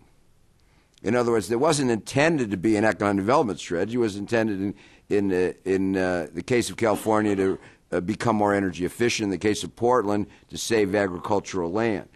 But the result was sustainability paid off big time economically. So what we're saying is, in a climate prosperity strategy, if by design, if by intention proactively, you try and grow your economy through sustainability, we think you can do even better than California and Portland has already done. And in fact, Portland is one of our pilots. They're going to do Climate Prosperity Strategy 2.0.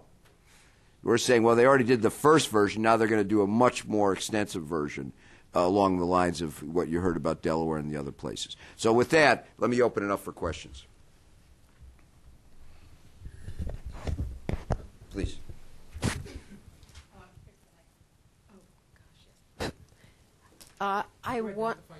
Oh, yes, sorry. I'm Jane Siegel. I'm with the Department of Commerce, the International Trade Administration. I wanted to, I'm trying to frame the question succinctly. In general, my question has to do with, let's just say, existing international rules, which is what we do in ITA. I'm really thinking right now of the WTO. There are other rule frameworks that have been negotiated that are extant, that we continue to deal with. The one I'm thinking of in particular is the General Agreement on Trade and Services. Mostly when people think about trade, even my own agency, they don't think about trade and services. They think about trade and goods, which is a product goes across an international border. Trade and services, it has rules that deal with 4 different modes. One is an investment mode. To get to the point, there is right now a discussion about domestic regulation. And it's somewhat controversial. Doha, it's on hold for now. But this particular focus started as a discussion about licensure for professionals who would temporarily, on a temporary basis, called Mode 4, provide services in trading partner countries. But it's kind of expanded. The discussion has expanded to deal with local regulation. It's controversial. Some people will tell you the kinds of disciplines, international trade disciplines that will be brought to bear will not affect some of the rules that localities, states are going to be putting in place. Some disagree with that. It's not done yet. It's not clear. But I think that my question is, as I go forward with my colleagues thinking about these existing international rules that we're eventually, I guess, we'll be negotiating again, what kind of input can we get from your strategies so that we negotiate on behalf of not only companies, but individuals and perhaps localities? I'm part of something, just to bring you up to date, I'm part of an office that was created about four years ago on services. So we talk in my office not about product manufacture, but about the provision of services in a complex way, actually. Yeah, well, that was I'll try to give a shorter answer than the question, Sorry. but thank you. No, because I really can feel, actually, I want to put a point on this because you're really, as you can see, all of us are struggling because, as you are, because what we're all trying to do now hasn't been done before, And, if you look at the history of the world, if you change from one mode of production or sort of social system to another, it's usually through a violent cataclysm. So now we're trying to, within the existing system and within the existing framework, existing rules, to actually peacefully change it to a sustainable approach. And nobody knows exactly how to do that. But the one thing I would say is that in terms of what international trade does, you're negotiating on behalf of business. And by the way, I lived in Prague for 4 years earlier in the decade, and when the European Union has been fighting over this services thing, which is very complex.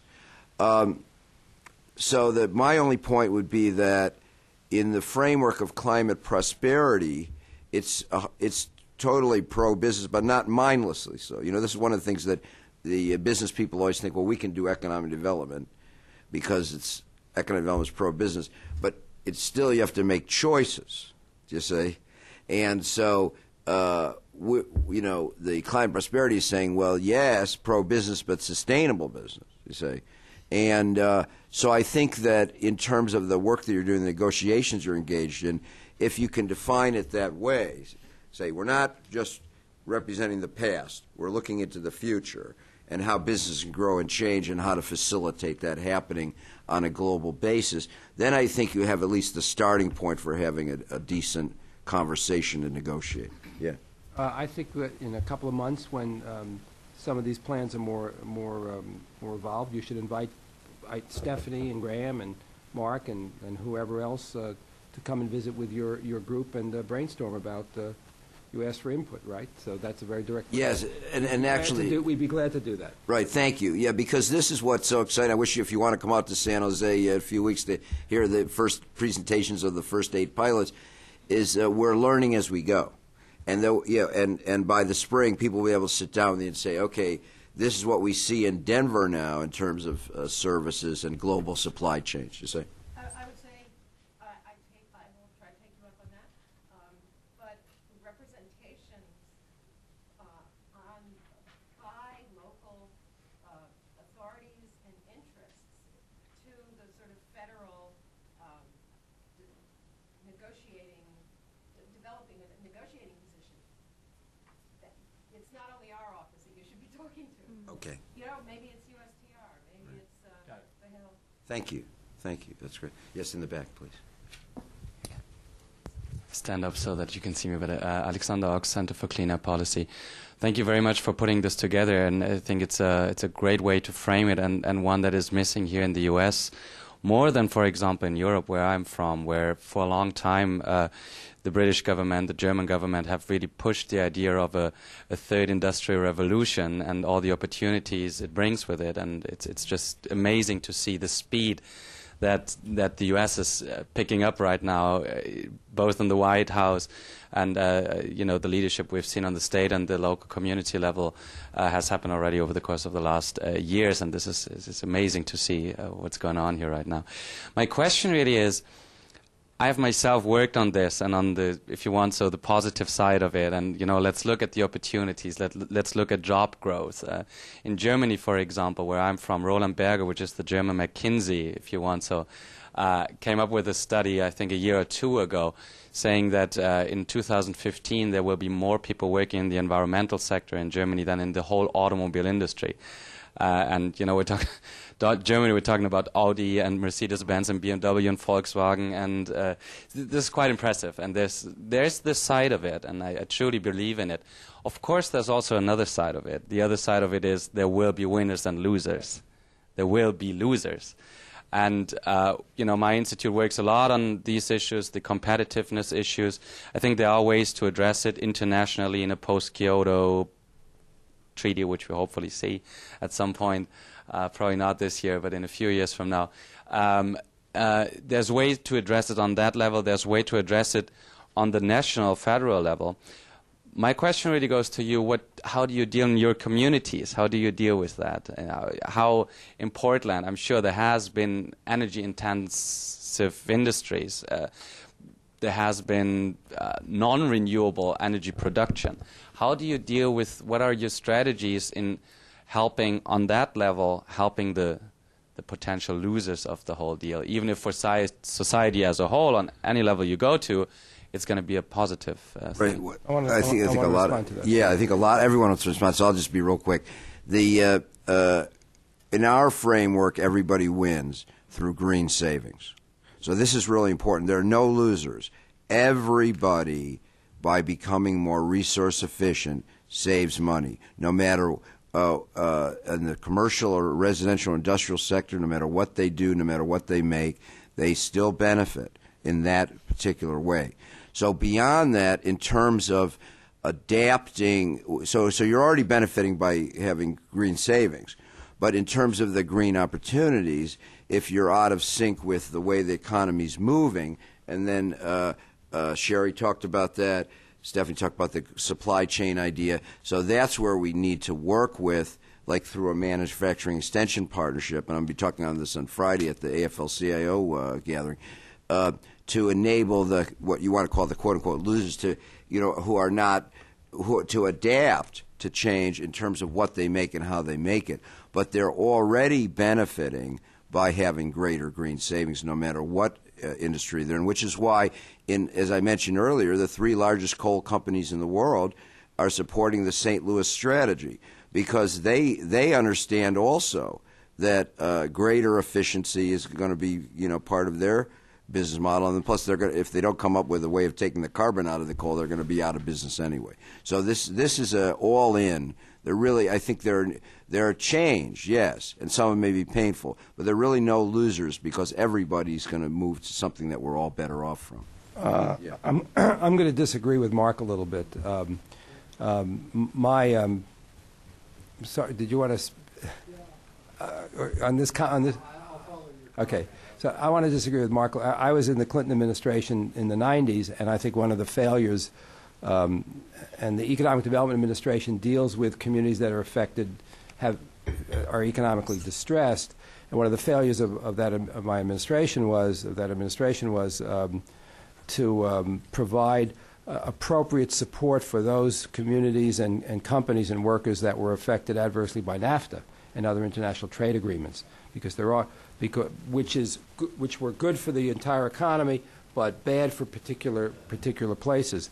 And right now, the debate on green tech or climate change it's awful, right? It's going to ruin the economy. That's the kind of Chamber of Commerce point of view, and it's terrific, and that's the point of view that we believe in.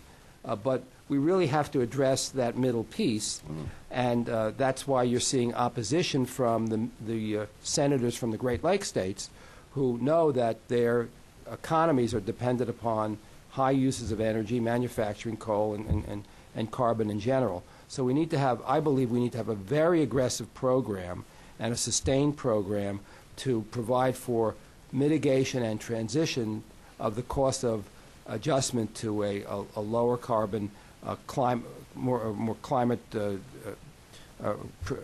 productive economy, and that's a big issue. Sure. I agree with you. Yeah, I just wanted to to follow up on that, because I fully agree with Phil, but I wanted to sort of divide up the answer again to try and answer one both directly to what we're facing now, but also more generally. I mean, the truth is, in any kind of industrial transformation, there are always winners and losers, and there's always churn in the economy. So that, I'm going to give the example of the construction industry. As it goes greener, you will find new firms emerging that are greener. You'll find old firms dying that don't compete, don't make the changes, adaptation. That's normal economic transition, and that ideally we have probably enough support in place that construction movers often can move from one place to another, maybe with additional training or et cetera, but you're just transforming within the industry, but you've still got a lot of infrastructure in place. The second bigger, more dramatic piece of this is what Phil is talking about, is that we are talking ultimately about transformation of significant industries, and that we do need to significantly invest in, one, helping those that can remain competitive do. One of the things that the current economic situation breaks open to a very large degree, but frankly is always pre-existing in the economy, is just how expensive it is for smaller firms to change. I know Stephanie had mentioned the Manufacturing Extension Partnership. That's a U.S. program that has traditionally invested in manufacturing firms to update, upgrade, to remain competitive as they become global. Well, they're now moving into sustainability, recognizing that for manufacturing companies to compete, they need to be greener in a multitude of ways.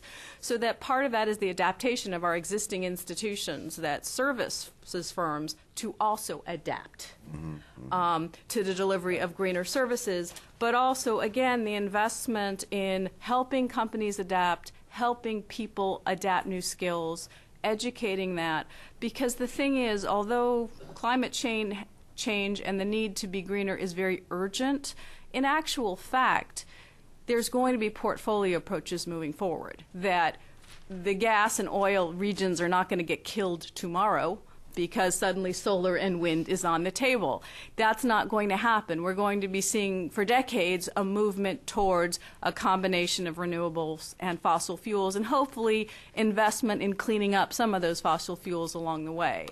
The real danger that we do have to watch out for is that the impact geographically is uneven. And that's where we really need to keep in the forefront and really think about investing in the transition elements. We all want the green talent on the table to be able to deal with the economy of tomorrow. That means investing in them today. Yes, well said. And so that's kind of said. So that we are thinking about this. It's just, like I said, it's one piece of all of it. Great, thanks. I just want to, we have a real live example of this in Delaware, and that was around the RFP for new energy, which ended up leading to the first PPA for offshore wind. And we think it was the first time, the only time in the country that natural gas, clean coal, and wind were all on the table at the same time. And in fact, the RFP, House Bill 6 in the Delaware General Assembly had set this RFP process into place that there would have to be a new energy source. It had to be Delaware-based. It had to be price stable. And it should be clean energy. And so we got these, it was frankly written so that NRG could come in and just do a clean coal plant. And people started to broadly interpret this and say, well, wait a minute. The way that these rules are written, you could actually do wind. And so some wind developers were solicited to come and bid, and they did. And so this was a real issue in terms of, kind of watching the NRGs and the connectives of the world sort of react, I shouldn't say adapt, but react to this new dynamic of, sitting at the table and having to compete against offshore wind. And as they realized, well, it's not more expensive. Well, wait a minute, it is more price stable. And so what ended up happening was wind was chosen by our Public Service Commission, and those, both NRG and Connective came back and said, well, we should reopen the bidding process because we want to bid wind now. Well, you could have bid wind in the first place. Yes. If you could bid wind, you could have bid it in the first place. Mm-hmm. And so, it changed the mindset of what is possible. Mm-hmm. And so you see that happening. But also to Sherry's point that in terms of how it is that these things are synergistic, what ended up happening was the approval of a 400 megawatt, which ended up being downsized to 200 megawatt offshore wind farm with a natural gas backup. So that, you do, when you have these sort of renewables and you have storage issues, you still have the need for these, and it's a matter of sort of the regulatory and public policy framework that puts them together. But, we really saw it. It was, I think, the first and only time thus far, and it really changed the mindset of the players at the table. And so, yes, we need to adapt. That's what our program is doing, and I think will be a good case study with the Global Green Supply Chain Services, exactly what it takes on the ground to figure out what it is that we can do for them. See, competition works. Okay, Blair has graciously allowed us to go 15 extra minutes, so thank you. And Bruce Ferguson, I think, has a hand. He's our distinguished senior fellow of Global Urban Development. Hi. My name is Bruce Ferguson. I've worked with Marc in a totally different area, which is international housing and urban development. And I wanted to say how much I appreciate this panel. It's opening my eyes to sort of a whole new aspect of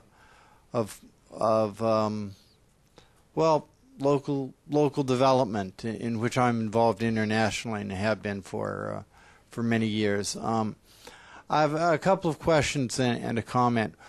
The comment is just on the winners and losers, and I was watching a program, 60 Minutes, on California's energy policies, and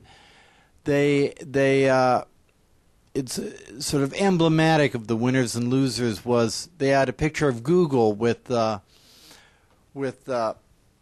solar panels and electric cars and fully subscribed into the process, and then they profiled a mattress factory that was being pressed by its energy bills and was going to have to relocate to either Arizona or Mexico because of the higher cost of energy. And so I think that I'm sure many of you can think of ways of dealing with this. This was a small company. Exceptions for dealing with small firms can be part of legislation.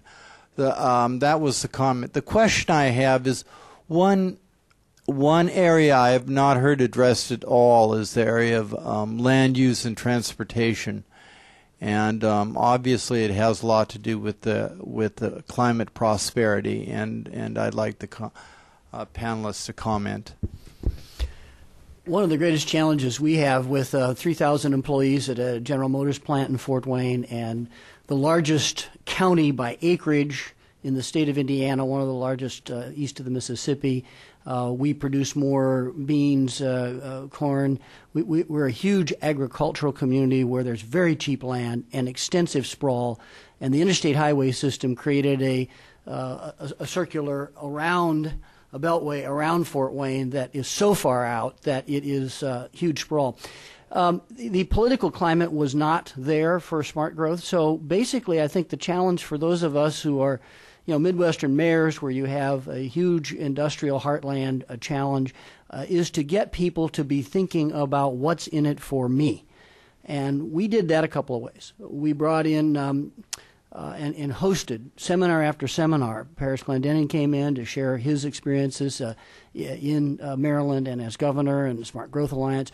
We created a forum for discussion, and for the first time in the history of our community, got the city and the county together to do a comprehensive, long-term land use plan, consolidated all the land use planning functions, reduced the permitting time from an average of 50 days down to 12, doing things online instead of inline, but more importantly, created a $1 billion initiative to incentivize urban core development to reduce a 5 decades old process, tripled the amount of trails and greenways, encouraged downtown development late to the game with walking neighborhoods and encouraging ways for people to think differently.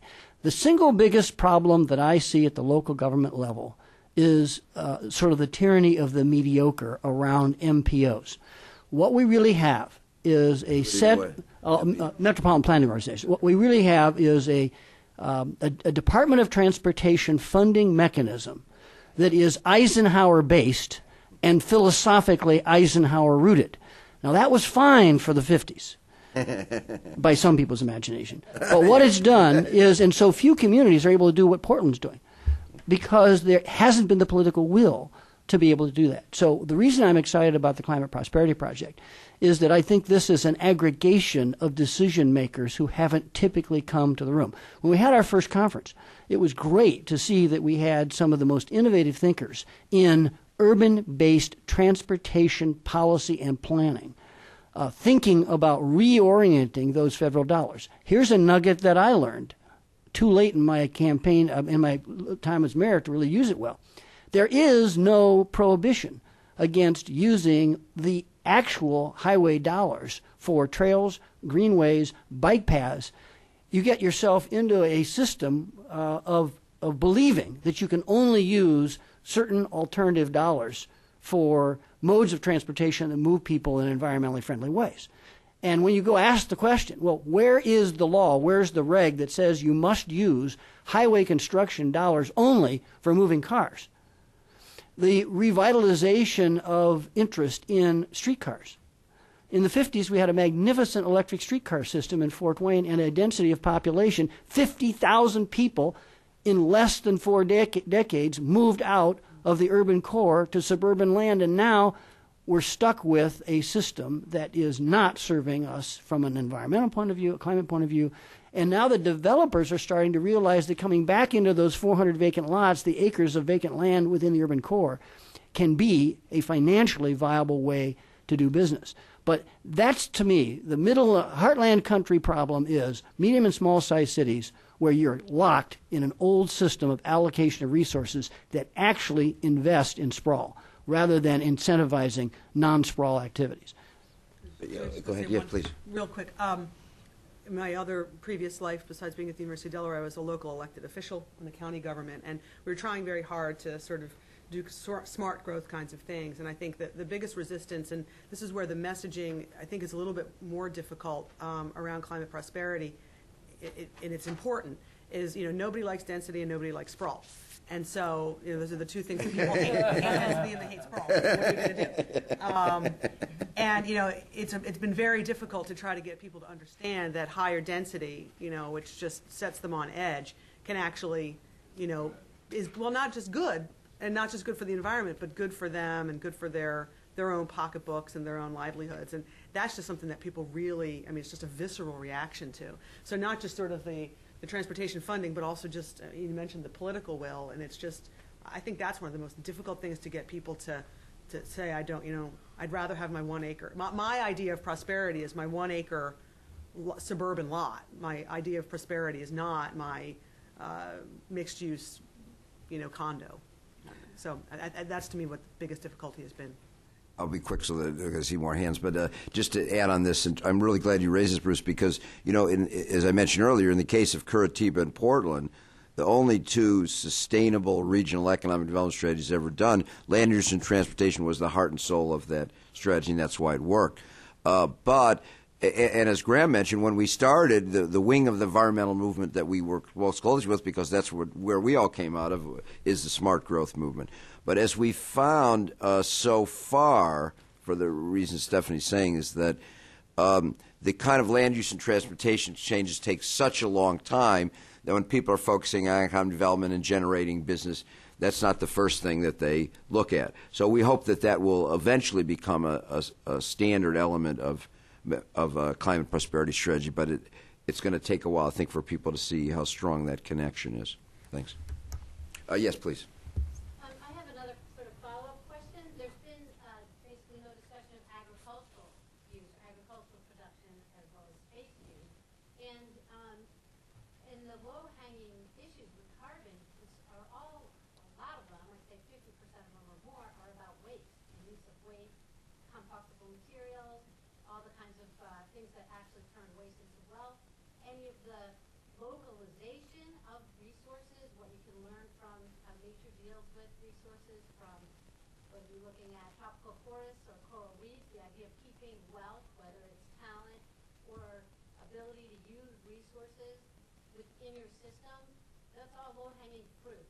And there was no mention of that at all, and that's all real ingrown wealth that can be harnessed. One of the things that's needed to support a lot of this is local legislation, local regulation that will actually enable people not only to use resources within the community, but produce energy in the community. And when we talk about IBEC, for example, it's a great example, except that the carbon cost of transporting IBEC and the cost of the toxic production of it also needs to be figured into the life cycle. And then when you start doing that, the wealth analysis becomes slightly different, especially if you consider WTO and other international regulations, and perhaps what we're seeing now economically, the spectacular failure of globalization strategies when you look at localizing wealth and resources. And this is not to be, exclusive of international trade, but to figure out how we can actually build the resources locally. So I think that's a really important thing to think about as we enter this potentially interesting phase of promoting specific green materials and green sourcing and building up our own self-reliant possibilities. And then, of course, it addresses energy security as well as climate issues. And I'm sorry, my name's Nadine Block, and I didn't say that before. I'm a local consultant on that. Well, thank you. That was such a superb series of comments. I think it just stands on its own. Unless anybody else wants to respond. Okay, we have a... Yeah, okay. One to me is, and it's my name is Catherine Papp, and I built a little bit on that, but it's an interesting thing that I always hear in these types of forums when economy is addressed within the same breath as sustainability. And that is, it's very, very seductive to go with current economic pathways to development and to characterize a wind turbine as something that's built of 8,000 parts. In a way, that's very good. In a way, it's very bad, because it's still utilizing a whole base of resources that are under great pressure, and it still drives high energy use. And contributes a relatively small sector to overall energy use, even though I see its benefit in considering it as a part of the whole portfolio.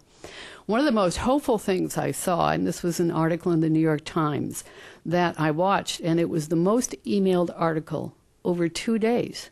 I mean, 2 days. Generally, you see most emailed articles in the New York Times living for perhaps half a day and maybe 1 day. But this was 2 days.